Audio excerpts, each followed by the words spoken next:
ಪರಿಶುದ್ಧಾತ್ಮ ದೇವರ ವರಗಳ ಕುರಿತಾಗಿ ಇವತ್ತು ನಾವು ದೇವರ ವಾಕ್ಯದಿಂದ ಧ್ಯಾನ ಮಾಡಿ ಕಲಿತುಕೊಳ್ಳುವುದಕ್ಕಿದ್ದೇವೆ.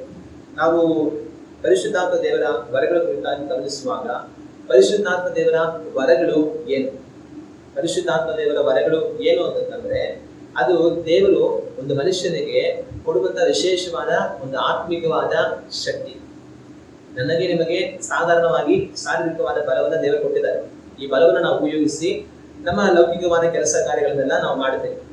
ಆದರೆ ಈಗ ಕೆಲವೊಂದ್ಸರಿ ಕೆಲವೊಂದು ವ್ಯತ್ಯಾಸವಾದ ಕೆಲಸವನ್ನು ಮಾಡಬೇಕಾಗುತ್ತೆ.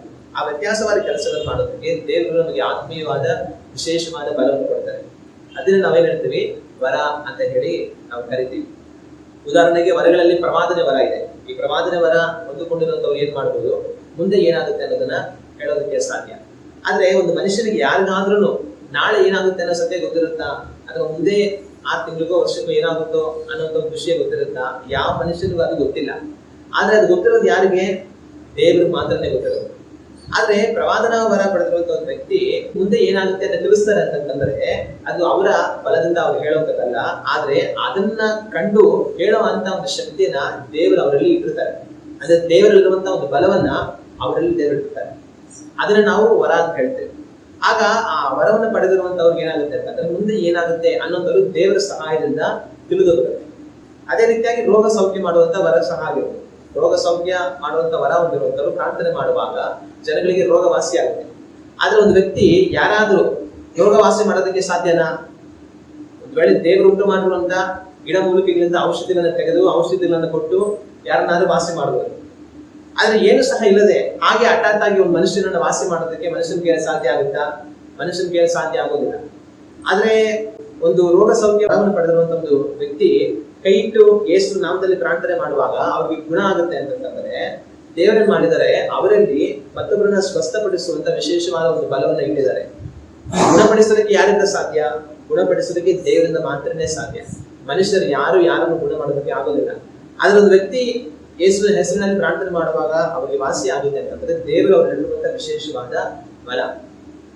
ಆಗ ಅದನ್ನ ನಾವೇನ್ ಹೇಳ್ತೀವಿ, ವರಗಳು ಅಂತ ಹೇಳ್ತೀವಿ. ಆಗ ಪವಿತ್ರಾತ್ಮ ವರಗಳು ಏನು ಅಂತಂದ್ರೆ ದೇವರು ನಮ್ಮಲ್ಲಿಟ್ಟಿರುವಂತ ಒಂದು ವಿಶೇಷವಾದ ಆತ್ಮಿಕವಾದ ಬಲ. ಅದನ್ನು ಉಪಯೋಗಿಸಿ ಕೆಲವೊಂದು ವ್ಯತ್ಯಾಸವಾದ ಕಾರ್ಯಗಳನ್ನು ಮಾಡೋದಕ್ಕೆ ಅವರಿಗೆ ಸಾಧ್ಯ ಆಗುತ್ತೆ. ಅದಕ್ಕೋಸ್ಕರವಾಗಿ ದೇವರು ಅವುಗಳನ್ನ ಕೊಡುವಂತವர்களಾಗಿ ಇರ್ತಾರೆ.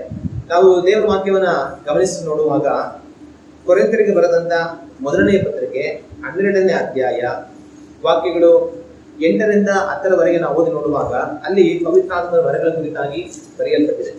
ಒಬ್ಬನಿಗೆ ದೇವರಾತ್ಮನ ಮೂಲಕ ಜ್ಞಾನ ವಾಕ್ಯವು, ಒಬ್ಬನಿಗೆ ಆ ಆತ್ಮನಿಗೆ ಅನುಗುಣವಾಗಿ ವಿದ್ಯಾವಾಕ್ಯವು, ಒಬ್ಬನಿಗೆ ಆ ಆತ್ಮನಿಂದಲೇ ನಂಬಿಕೆಯು, ಒಬ್ಬನಿಗೆ ಆ ಒಬ್ಬ ಆತ್ಮನಿಂದಲೇ ನಾನಾ ರೋಗಗಳನ್ನು ವಾಸಿ ಮಾಡುವ ವರವು, ಒಬ್ಬನಿಗೆ ಮಹತ್ಯಗಳನ್ನು ಮಾಡುವ ವರವು, ಒಬ್ಬನಿಗೆ ಪ್ರವಾದನೆಯ ವರವು, ಒಬ್ಬನಿಗೆ ಸತ್ಯಾಸತ್ಯಾತ್ಮಗಳನ್ನು ವಿವೇಚಿಸುವ ವರವು, ಒಬ್ಬನಿಗೆ ವಿವಿಧ ವಾಣಿಗಳನ್ನಾಡುವ ವರವು, ಒಬ್ಬನಿಗೆ ವಾಣಿಗಳ ಅರ್ಥವನ್ನು ಹೇಳುವ ವರವು ಕೊಡಲ್ಪಟ್ಟಿರುತ್ತವೆ. ಈ ವರಗಳನ್ನೆಲ್ಲ ಆ ಒಬ್ಬ ಆತ್ಮನೇ ತನ್ನ ಚಿತ್ತಕ್ಕೆ ಬಂದ ಹಾಗೆ ಒಬ್ಬೊಬ್ಬನಿಗೆ ಹಂಚಿಕೊಡುತ್ತಾನೆ. ಇಲ್ಲಿ ಪವಿತ್ರಾತ್ಮರು ಒಬ್ಬರಿಗೆ ಏನೆಲ್ಲ ವರಗಳನ್ನು ಕೊಡಬಹುದು ಅಂತ ಬರೆಯಲ್ಪಟ್ಟಿದೆ. ಇಲ್ಲಿ ಬರೆಯಲ್ಪಟ್ಟಿರುವಂತಹ ವರಗಳು ಯಾವುದು? ಒಂದು ಜ್ಞಾನವಾಕ್ಯ, ಇನ್ನೊಂದು ವಿದ್ಯಾವಾಕ್ಯ, ಇನ್ನೊಂದು ಬಂದು ನಂಬಿಕೆ, ಇನ್ನೊಂದು ನಾನಾ ರೋಗಗಳನ್ನು ವಾಸಿ ಮಾಡುವಂತ ವರ, ಮತ್ತೊಂದು ಮಹತ್ಯಗಳನ್ನು ಮಾಡುವಂತ ವರ, ಇನ್ನೊಂದು ಪ್ರವಾದನ ವರ, ಇನ್ನೊಂದು ಸತ್ಯಾತ್ಮಗಳನ್ನು ವಿವೇಚಿಸುವಂತ ವರ, ಇನ್ನೊಂದು ವಾಣಿ ಅಂದ್ರೆ ಅನ್ಯ ಭಾಷೆ, ಇನ್ನೊಂದು ಅನ್ಯ ಭಾಷೆಗೆ ಅರ್ಥ ಹೇಳುವಂತ ವರ. ಎಲ್ಲಾ ಸೇರಿ ಎಷ್ಟಾಯ್ತು? 9 ಆಯ್ತು. ಆಗ ಪವಿತ್ರಾತ್ಮನ 9 ವರಗಳು ಇಲ್ಲಿ ಬರೆಯಲ್ಪಟ್ಟಿದೆ. ಈ 9 ವರಗಳು ಏನು, ಅದರ ಹಿನ್ನೆಲೆ ಏನು, ಅದಕ್ಕೆ ಅರ್ಥ ಏನು ಅನ್ನೋದನ್ನ ನಾವು ಧ್ಯಾನ ಮಾಡಿ ನೋಡೋಣ. ಮೊದಲಾಗಿ ದೇವರಾತ್ಮನ ಕೊಡುವಂತ ವರ ಜ್ಞಾನ ವಾಕ್ಯ. ಅವರು ಜ್ಞಾನ ವಾಕ್ಯ ಅನ್ನುವಂತ ವರವನ್ನ ಕೊಡ್ತಾರೆ. ಈ ಜ್ಞಾನ ವಾಕ್ಯ ಅಂದ್ರೆ ಏನು? ಈ ಜ್ಞಾನ ವಾಕ್ಯ ವರ ಅಂದ್ರೆ ಏನಂತಂದ್ರೆ ಈ ಜ್ಞಾನ ವಾಕ್ಯದ ವರದ ಮುಖಾಂತರವಾಗಿ ದೇವರು ಕೆಲವೊಂದು ಸಂದರ್ಭಗಳಲ್ಲಿ ನಮಗೆ ಬೇಕಾಗಿರುವಂತಹ ಜ್ಞಾನವನ್ನ ಅವರು ನಮಗೆ ಕೊಡುವಂತವರಾಗಿರ್ತಾರೆ. ಕೆಲವೊಂದು ಸಂದರ್ಭಕ್ಕೆ ನಮಗೆ ಬೇಕಾಗಿರುವಂತ ವಿಶೇಷವಾದ ಒಂದು ಜ್ಞಾನದ ಮಾತನ್ನ ದೇವರು ಆ ಸಮಯದಲ್ಲಿ ಈ ವರದ ಮುಖಾಂತರ ನಮಗೆ ಕೊಡುವಂತವರಾಗಿರ್ತಾರೆ. ಹೆಂಗೆ ಅಂತಂದ್ರೆ ನೀವು ಯಾವುದೋ ಒಂದು ಸಂದರ್ಭದಲ್ಲಿ ಇದೀರಾ ಅಂತ ಅನ್ಕೊಳ್ಳಿ. ಆ ಸಂದರ್ಭದಲ್ಲಿ ನಿಮಗೆ ಏನ್ ಮಾಡ್ಬೇಕು ಅಂತ ಅರ್ಥ ಆಗ್ತಾ ಇಲ್ಲ, ಏನ್ ಹೇಳ್ಬೇಕು, ಏನ್ ಮಾಡ್ಬೇಕು, ಎತ್ತ ಏನು ನಿಮಗೆ ಗೊತ್ತಾಗ್ತಾ ಇಲ್ಲ, ಯಾರಿಗೂ ಗೊತ್ತಾಗ್ತಾ ಇಲ್ಲ. ಈಗ ಆ ಸಂದರ್ಭವನ್ನು ಎದುರಿಸೋದು ಹೆಂಗೆ, ಏನ್ ಮಾಡಬಹುದು, ಏನು ತಿಳಿದಿರುವಂತಹ ಸಮಯದಲ್ಲಿ ದೇವರಾತ್ಮರು ಏನ್ ಮಾಡ್ತಾರೆ, ಈ ಜ್ಞಾನದ ವಾಕ್ಯದ ವರವನ್ನು ಉಪಯೋಗಿಸಿ ಆ ಸಂದರ್ಭಕ್ಕೆ ಬೇಕಾಗುವಂತ ಒಂದು ಜ್ಞಾನದ ವಾಕ್ಯವನ್ನು ಕೊಡ್ತಾರೆ. ಅಂದ್ರೆ ಯಾವುದೋ ಒಂದು ಮಾತನ್ನ ಕೊಡ್ತಾರೆ, ಆ ಸಂದರ್ಭದಿಂದ ನಾವು ದಾಟಿ ಹೋಗೋದಕ್ಕೆ, ಆ ಸ್ಥಿತಿಯನ್ನ ಸರಿಪಡಿಸೋದಕ್ಕೆ. ಯಾರಿಗೂ ಗೊತ್ತಿರದಿರುವಂತಹ ಸಮಯದಲ್ಲಿ ಏನ್ ಮಾಡ್ಬೇಕಂತ ಅರ್ಥ ಆಗದಿರುವಂತಹ ಸಮಯದಲ್ಲಿ ಒಂದು ಜ್ಞಾನದ ವಾಕ್ಯವನ್ನ, ಅಂದ್ರೆ ಒಂದು ಮಾತನ್ನ ದೇವರು ತಿಳಿಸ್ತಾರೆ. ಅದ್ರ ಮುಖಾಂತರ ಏನಾಗುತ್ತೆ, ಆ ಸಮಸ್ಯೆ ಪರಿಹಾರ ಆಗುತ್ತೆ. ಅದೇ ಜ್ಞಾನ ವಾಕ್ಯದ ಬರ. ನಿಮಗೆ ಚೆನ್ನಾಗಿ ಅರ್ಥ ಆಗ್ಬೇಕಂತಂದ್ರೆ, ಅಪೊಸ್ತಲರ ಕಾಲದಲ್ಲಿ ಅವ್ರು ಸೇವೆ ಮಾಡ್ತಾ ಇದ್ದಾಗ 15ನೇ ಅಧ್ಯಾಯದಲ್ಲಿ ಏನಾಗುತ್ತೆ, ಒಂದು ದೊಡ್ಡ ಸಮಸ್ಯೆ ಬರುತ್ತೆ. ಏನ್ ಸಮಸ್ಯೆ ಅಂತಂದ್ರೆ, ಪೌಲ್ ಹೋಗಿ ಅಂತಿಯೋಕ್ಯದಲ್ಲಿ ಅನ್ಯ ಜನಗಳ ಮಧ್ಯೆ ಸುವಾರ್ತೆ ಸಾರಿ, ಪೌಲು ಬರ್ನಬ ಎಲ್ಲ ಸೇವೆ ಮಾಡಿ ಅನ್ಯ ಜನಗಳೆಲ್ಲ ರಕ್ಷಣೆಗೆ ಬರ್ತಾ ಇರ್ತಾರೆ, ಗ್ರೀಕರುಗಳು ರಕ್ಷಣೆಗೆ ಬರ್ತಾ ಇರ್ತಾರೆ. ಆದ್ರೆ ಆ ಸಮಯದಲ್ಲಿ ಏನಾಗುತ್ತೆ, ಯೆರೂಸಲೇಮಿನಿಂದ ಕೆಲ ರಕ್ಷಣೆ ಹೊಂದಿರುವಂತ ಯಹೂದ್ಯರು ಅಲ್ಲಿಗೆ ಸೇವೆಗೆ ಅಂತ ಹೋಗ್ತಾರೆ. ಅಲ್ಲಿಗೆ ಹೋಗಿ ಸೇವೆ ಮಾಡ್ತಾ ಇರುವಾಗ ಅವ್ರೇನ್ ಹೇಳ್ತಾರೆ, ಅನ್ಯ ಜನಗಳಿಂದ ಯೇಸು ಕ್ರಿಸ್ತನಲ್ಲಿ ವಿಶ್ವಾಸ ಇದ್ದು ಬಂದಿರುವಂತವರು ಸಹ ಸುನ್ನತಿ ಮಾಡಿಸ್ಕೊಳ್ಬೇಕು ಮೋಶೆಯ ಧರ್ಮಶಾಸ್ತ್ರದ ಪ್ರಕಾರ, ಇಲ್ಲ ಅಂದ್ರೆ ನಿಮಗೆ ರಕ್ಷಣೆ ಇಲ್ಲ ಅಂತ ಹೇಳ್ಬಿಡ್ತಾರೆ. ಇದ್ರ ವಿಷಯವಾಗಿ ಏನಾಗುತ್ತೆ, ಪೌಲ ಬರ್ನಾಬರಿಗೂ ಆ ರೀತಿ ಉಪದೇಶ ಮಾಡುವಂತವ್ರಿಗೂ ವಾದ ವಿವಾದ ಆಗಿ ದೊಡ್ಡ ಗಲಾಟೆ ಆಗುತ್ತೆ. ಅವ್ರು ಇಲ್ಲ ಅದ್ರ ಎಲ್ಲ ಇಲ್ಲ ಅಂತ ಪೌಲ ಬರ್ನಾಬ, ಇವ್ರು ಇಲ್ಲ ಅವ್ರು ಸುನ್ನತಿ ಮಾಡಿಸ್ಕೊಳ್ಬೇಕಂತ ಇವ್ರು, ಇಲ್ಲ ಅಂದ್ರೆ ರಕ್ಷಣೆ ಇಲ್ಲ ಅಂತ. ಕೊನೆಗೇನಾಗುತ್ತೆ, ಅವರೆಲ್ಲ ಸೇರಿ ಯೆರೂಸಲೇಮಿಗೆ ಅಪೊಸ್ತಲರ ಹತ್ರ ಬರ್ತಾರೆ. ಸಭೆ ಸ್ಥಾಪನೆ ಮಾಡಲ್ಪಟ್ಟದ್ದು ಇವ್ರ ಮುಖಾಂತರನೇ. ಸಭೆಗೆ ಏನಾದ್ರೂ ಸಮಸ್ಯೆ ಬರುತ್ತೆ, ಸಭೆಗೆ ಉಪದೇಶದಲ್ಲಿ ವಿಷಯದಲ್ಲಿ ಸಮಸ್ಯೆ ಬರುತ್ತೆ ಅಂದ್ರೆ ಇವ್ರ ಮುಖಾಂತರನೇ ಪರಿಹಾರ ಆಗ್ಬೇಕಂತ ಹೇಳಿ ಅವ್ರೇನ್ ಮಾಡ್ತಾರೆ, ಅಲ್ಲಿಗೆ ಬರ್ತಾರೆ. ಅಲ್ಲಿ ಬಂದಾಗ ಆ 15ನೇ ಅಧ್ಯಾಯದಲ್ಲಿ ಆದಿ ಸಭೆ ಎಲ್ಲ ಕುತ್ಕೊಂಡು ಮಾತಾಡ್ತಾರೆ ಈ ವಿಷಯದ ಸಲುವಾಗಿ. ಬಹಳಷ್ಟು ಚರ್ಚೆಗಳು ಮಾಡ್ತಾರೆ. ಕೊನೆಗೆ ಪೇತ್ರ ಏನ್ ಮಾಡ್ತಾರೆ, ಎದ್ದು ನಿಂತು ಕೆಲ ಮಾತುಗಳು ಮಾತಾಡ್ಬಿಟ್ಟು ತಾನು ಹೇಳೋ ಮಾತೇನಂತಂದ್ರೆ, ನಮಗೂ ನಮ್ಮ ಹಿರಿಯರಿಗೂ ಪಾಲಿಸೋದಕ್ಕೆ ಆಗದಿರುವಂತದನ್ನ ನಾವು ಅನ್ಯ ಜನಗಳ ಮೇಲೆ ಹಾಕೋದು ಹೇಗೆ? ಈ ಧರ್ಮಶಾಸ್ತ್ರವನ್ನು ಪಡೆದು ಮೋಶೆ ಮುಖಾಂತರ ಅದು ನಮ್ಗೆ ಕೊಡಲ್ಪಟ್ಟಂತ ಕಾಲದಿಂದ ಇವತ್ತಿನವರೆಗೂ ಯಹೂದ್ಯರಾಗಿಂತ ನಾವೇ ಸರಿಯಾಗಿ ಇದನ್ನ ಪಾಲನೆ ಮಾಡ್ಕೊಂಡು ಬಂದಿಲ್ಲ. ಹಿಂಗಿರುವಾಗ ಅನ್ಯ ಜನಗಳೆಲ್ಲ ಇದನ್ನ ಪಾಲನೆ ಮಾಡ್ಬೇಕಂತ ಕಡ್ಡಾಯಪಡಿಸೋದು ಹೇಗೆ ಅಂತ ಪೇತ್ರ ಮಾತಾಡ್ತಾರೆ. ಕೊನೆಗೆ ಯಾಕೋಬ ಏನ್ ಮಾಡ್ತಾನೆ, ನೋಡಿ ನಾವು ಅನ್ಯ ಜನಗಳಿಂದ ಯೇಸು ಕ್ರಿಸ್ತನ ವಿಶ್ವಾಸ ಇತ್ತು ಬರುವಂತವ್ರನ್ನ ತೊಂದರೆ ಮಾಡಬಾರ್ದು. ಅದರಿಂದ ಅವ್ರಿಗೆ ಏನ್ ಮಾಡೋಣ, ಈ ಒಂದು 4 ಮಾತನ್ನ ಬರೆದು ಕಳ್ಸೋಣ ಸಾಕು ಅಂತ ಹೇಳಿ ಒಂದು 4 ಆಜ್ಞೆಗಳನ್ನ ಬರೆದು ಕಳಿಸ್ತಾರೆ. ಇದು ಎಲ್ಲರಿಗೂ ಏನಾಗುತ್ತೆ, ಸಮಾಧಾನ ಆಗುತ್ತೆ. ಆಗ ಅವ್ರು ಪೇತ್ರ ಏನ್ ಮಾಡ್ತಾ ಇರ್ತಾನೆ, ಯಾಕೋಬ ಏನ್ ಮಾತಾಡ್ತಾನೆ, ಅದು 15ನೇ ಅಧ್ಯಾಯವನ್ನು ನೀವು ಓದುವಾಗ ನಿಮಗೆ ಚೆನ್ನಾಗಿ ಅರ್ಥ ಆಗುತ್ತೆ. ಆದ್ರೆ ಅಲ್ಲಿ ಸಭೆಗೆ ಒಂದು ಸಮಸ್ಯೆ ಬಂತು, ಇವ್ರು ಸುನ್ನತಿ ಮಾಡಿಸ್ಕೊಳ್ಬೇಕು ಅಂತ, ಇವ್ರು ಇಲ್ಲ ಅಂತ. ಆಗ ಅಂತ ಸಂದರ್ಭದಲ್ಲಿ ಏನ್ ಮಾಡ್ಬೇಕು, ಏನ್ ಉತ್ತರ ಕೊಡ್ಬೇಕು ಅನ್ನೋಂತ ಜ್ಞಾನ ಪೇತ್ರನಲ್ಲಿ ಪ್ರಕಟ ಆಯ್ತು, ಯಾಕೋಬನಲ್ಲಿ ಪ್ರಕಟ ಆಯ್ತು. ಆ ಸಂದರ್ಭವನ್ನ ಯಾವ ರೀತಿ ಸಮಸ್ಯೆ ಸರಿಪಡಿಸಬೇಕು ಅನ್ನುವಂತ ಒಂದು ಜ್ಞಾನದ ಮಾತುಗಳು ಅವ್ರ ಮುಖಾಂತರ ಬಂತು. ಅದು ಎಲ್ಲರಿಗೂ ಸಂಬಂಧವಾಗಿತ್ತು. ಆಗ ಇದನ್ನೇ ಜ್ಞಾನ ವಾಕ್ಯದ ಬರ ಅಂತ ಹೇಳೋದು.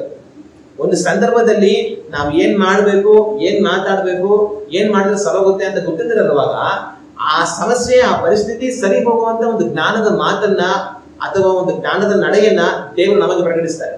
ಅದ್ರ ಮುಖಾಂತರ ಏನಾಗುತ್ತೆ, ಅದು ಸರಿ ಹೋಗ್ತದೆ. ಅದನ್ನೇ ಜ್ಞಾನ ವಾಕ್ಯ ಅಂತ ಹೇಳೋದು.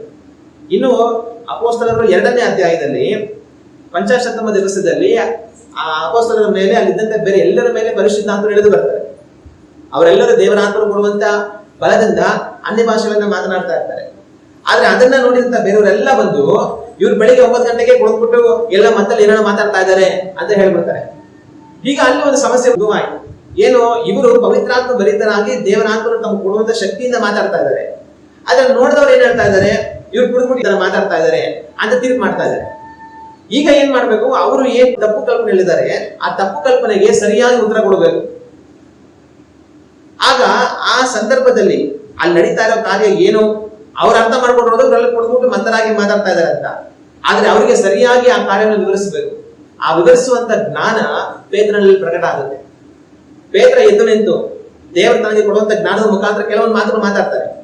ಈ ಮಾತುಗಳೆಲ್ಲ ಮಾತಾಡಿ ಮುಗಿಸಿದ ನಂತರ ಏನಾಗುತ್ತೆ, ಯಾವ ಜನಗಳು ಇವ್ರು ಕುಡಿದ್ಬಿಟ್ಟು ಮತ್ತರಾಗಿ ಮಾತಾಡ್ತಾ ಇದ್ದಾರೆ ಅಂತ ಹೇಳ್ತಾ ಇದ್ರು, ಅದೇ ಜನಗಳು ಹೃದಯದಲ್ಲಿ ಕುತ್ತಿದವರುಗಳಾಗಿ ಸಹೋದರರೇ ನಾವು ಏನ್ ಮಾಡ್ಬೇಕಂತ ಹೇಳಿ ಅವ್ರಿಗೆ ಒಪ್ಪಿಸ್ಕೊಟ್ಟು ದೀಕ್ಷಾ ಸ್ನಾನವನ್ನು ಪಡೆದು ಕ್ರಿಸ್ತನ ವಿಶ್ವಾಸಿಗಳಾಗಿ ಅವ್ರು ಬದಲಾಗ್ತಾರೆ. ಹಲ್ಲೆಲೂಯಾ. ಆಗ ಅದಕ್ಕೆ ಕಾರಣ ಆಗಿದೆ ಯಾವುದು? ಅದಕ್ಕೆ ಕಾರಣ ಆಗಿದ್ದು ಪೇತ್ರನ ಮಾತನಾಡಿದಂತ ಮಾತುಗಳು. ಆ ಮಾತುಗಳು ಆ ಸಂದರ್ಭದಲ್ಲಿ ಪೇತ್ರನಿಗೆ ಪರಿಶುದ್ಧಾತ್ಮರ ಸಹಾಯದಿಂದ ಪ್ರಕಟವಾಯಿತು. ತನಗೆ ಪ್ರಕಟವಾಗಿದ್ದದನ್ನ ತಾನು ಮಾತಾಡ್ದ. ಅಲ್ಲಿ ಸಮಸ್ಯೆ ಸರಿ ಹೋಯ್ತು. ಸಮಸ್ಯೆ ಸರಿ ಹೋಗಿ ಇನ್ನ ಮಹಿಮೆಯಾದ ಕಾರ್ಯ ಆಯ್ತು. ಏನೋ ಅವರೆಲ್ಲರ ರಕ್ಷಣೆಗೆ ಬಂದ್ಬಿಟ್ಟು. ಹಲ್ಲೆಲೂಯಾ. ಆಗ ಹಾಗೆ ಇನ್ನು ನಾವು ದೇವರ ವಾಕ್ಯದಲ್ಲಿ ನೋಡುವಾಗ ಅಪೊಸ್ತಲರ ಕೃತ್ಯಗಳು 6-7ನೇ ಅಧ್ಯಾಯದಲ್ಲಿ ಸ್ಟೆಫನ ವಿರೋಧಿಗಳಿಗೆ ಉತ್ತರ ಕೊಡ್ತಾನೆ. ಸ್ಟೆಫನನ್ನ ದೇವರು ಬಲವಾಗಿ ಉಪಯೋಗಿಸ್ತಾ ಇರ್ತಾರೆ. ಆದ್ರೆ ಒಂದು ಸಮಯದಲ್ಲಿ ಅಲ್ಲಿರುವಂತ ವಿರೋಧಿಗಳು ಇವನ್ ಮೇಲೆ ಏನಾದ್ರೂ ಮಾಡಿ ನಾವು ವಾದ ವಿವಾದ ಮಾಡ್ಬೇಕಂತ ಚರ್ಚೆ ಮಾತಾಡ್ತಾ ಇರ್ತಾರೆ. ಆದ್ರೆ ಸ್ಟೆಫನನ್ನ 6-7ನೇ ಅಧ್ಯಾಯದಲ್ಲಿ ಜನಗಳಿಗೆ ಉತ್ತರ ಕೊಡ್ತಾರೆ. ಆದ್ರೆ ದೇವರ ವಾಕ್ಯ ಹೇಳುತ್ತೆ, ತನ್ನಲ್ಲಿ ಕಂಡು ಬಂದ ಜ್ಞಾನವನ್ನು, ದೇವರ ಪ್ರಭಾವವನ್ನು ಅವ್ರು ಎದುರಿಸಲಾರದೆ ಹೋದರು ಅಂತ ಹೇಳಿ. ಅಂದ್ರೆ ಆ ಸಂದರ್ಭದಲ್ಲಿ ಸ್ಟೆಫನನಿಂದ ಎಷ್ಟು ಜ್ಞಾನ ಪ್ರಕಟ ಆಯ್ತು ಅಂತಂದ್ರೆ ಅವ್ರ ವಿರೋಧಿಗಳು ಅವ್ರಿಗೆ ಉತ್ತರ ಕೊಡೋದಕ್ಕೆ ಆಗಿಲ್ಲ. ಆಗ ಸ್ಟೆಫನನ ಹತ್ರ ವಾದ ವಿವಾದ ಮಾಡ್ಬೇಕು ಅಂತ ಹೇಳಿ ವಿರೋಧಿಗಳು ಕೂಡಿ ಬಂದ್ರು. ಆದ್ರೆ ಸ್ಟೆಫನ ಹೆಂಗ್ ಮಾತಾಡ್ದ ಅಂತಂದ್ರೆ, ತನಗೆ ವಿರುದ್ಧವಾಗಿ ಮಾತಾಡ್ಬೇಕು, ವಾದ ವಿವಾದ ಎದುರಿಸಿ ದೊಡ್ಡ ಗಲಾಟೆ ಮಾಡಿ ಏನಾದ್ರು ಮಾಡ್ಬೇಕಂತ ಅನ್ಕೊಂಡು ಬಂದವ್ರಿಗೆ ಏನು ಮಾತಾಡೋದಕ್ಕೆ ಆಗಲೇ ಇಲ್ಲ. ಆದ್ರೆ ಆ ಸಂದರ್ಭದಲ್ಲಿ ಆ ರೀತಿಯಾದ ಮಾತುಗಳನ್ನ ತನ್ನ ಬಾಯಿಂದ ಹೊರಡಿಸಿದ್ ಯಾರು? ಪರಿಶುದ್ಧಾತ್ಮರು. ಅದು ಹೆಂಗೆ ಸಾಧ್ಯ? ಅದು ಜ್ಞಾನ ವಾಕ್ಯದ ವರದಿಂದ ಸಾಧ್ಯ. ಹಲ್ಲೆಲೂಯಾ. ನಮ್ಮ ಕರ್ತನಾದ ಯೇಸು ಕ್ರಿಸ್ತನು ಅವ್ರು ಸೇವೆ ಮಾಡ್ತಾ ಇರ್ತಾರೆ. ಅವ್ರು ಸೇವೆ ಮಾಡ್ತಾರೆ ಅಂತ ಸಮಯದಲ್ಲಿ ವಿರೋಧಿಗಳು ಅವರನ್ನ ಹೆಂಗಾದ್ರೂ ಹಿಡಿದು ಅವ್ರ ಮೇಲೆ ತಪ್ಪು ಹೊರಿಸಿ ಅವ್ರನ್ನ ಕೊಲ್ಲಬೇಕಂತ ಯಾವಾಗಲೂ ಅವಕಾಶ ನೋಡ್ತಾ ಇರ್ತಾರೆ. ಆದ್ರೆ ಸುಮ್ಮನೆ ಹಿಡ್ಕೊಂಡು ಹೋಗಿ ಅದರ ಶಿಕ್ಷೆಗೆ ಒಳಪಡಿಸೋದಕ್ಕೆ ಆಗೋದಿಲ್ಲ. ಏನಾದ್ರೂ ಒಂದು ಕಾರಣ ಬೇಕು. ಆಗ ಏನಾದ್ರೂ ಒಂದು ಕಾರಣ ಹುಡುಕ್ತಾ ಇರ್ತಾರೆ. ಈ ರೀತಿ ಹುಡುಕ್ತಾ ಇರುವಾಗ ಏನಾಗುತ್ತೆ, ಅವ್ರಿಗೆ ಒಂದು ವ್ಯಭಿಚಾರ ಸ್ತ್ರೀ ಸಿಗ್ತಾರೆ. ವ್ಯಭಿಚಾರ ಸ್ತ್ರೀ ಸಿಕ್ಕಾಗ ಮೋಶೆ ಏನ್ ಬರ್ಕೊಟ್ಟಿದ್ದಾನೆ? ವ್ಯಭಿಚಾರ ಮಾಡೋದವ್ರನ್ನ ಕಲ್ಲು ಹೊಡೆದು ಕೊಂದಾಕ್ಬೇಕಂತ ಬರ್ಕೊಟ್ಟಿದ್ದಾನೆ. ಸರಿ, ಈಕೆನ ಕಲ್ಲು ಹೊಡೆದು ಕೊಂದಾಕ್ಬೇಕು. ಆದ್ರೆ ಒಂದು ವಿಷಯ, ಈಕೆನ ಕರ್ಕೊಂಡು ಇವಾಗ ಯೇಸುವಿನ ಹತ್ರ ಹೋಗ್ಬಿಡೋಣ. ಆತನ ಏನ್ ಹೇಳ್ತಾನೆ ನೋಡೋಣ. ಆತನ ಏನಾದ್ರು ಆಕೆಗೆ ಕಲ್ಲು ಹೊಡೆದು ಸಾಯಿಸಬೇಡಿ ಅಂತ ಹೇಳ್ಬಿಟ್ರೆ, ನೋಡಿ ಈತನ ಮೋಶೆಗೆ ವಿರುದ್ಧವಾಗಿ, ಧರ್ಮಶಾಸ್ತ್ರಕ್ಕೆ ವಿರುದ್ಧವಾಗಿ ಮಾತಾಡ್ತಾ ಇದ್ದಾನೆ ಅಂತ ಆತನ ಮೇಲೆ ತಪ್ಪು ಹೊರಿಸಿ ಆತನಿಗೆ ಕಲ್ಲು ಹೊಡೆದ್ಬೋದು. ಅಕಸ್ಮಾತ್ ಕಲ್ಲು ಹೊಡೆದು ಸಾಯಿಸಿ ಅಂತ ಹೇಳಿದ್ರೆ ಜನಗಳಿಗೆಲ್ಲ ಏನ್ ಹೇಳ್ಬೋದು, ನೋಡಿ ಈತನ ಕಲ್ಲು ಹೊಡೆದು ಸಾಯಿಸಿ ಅಂತ ಹೇಳ್ತಾ ಇದ್ದಾನೆ, ಆತನ ರಕ್ಷಕನು ಹಂಗೆ ಹಿಂಗೆಲ್ಲ ನೀವು ಹೇಳ್ತೀರಾ, ಆತನ ಕಲ್ಲು ಹೊಡೆದು ಸಾಯಿಸ್ಬೇಕಂತ ಹೇಳ್ತಾ ಇದ್ದಾನೆ ಅಂತ ಆತನ ಮೇಲೆ ನಾವು ಮಾತಾಡೋದಕ್ಕೆ ಅವಕಾಶ ಇರುತ್ತೆ.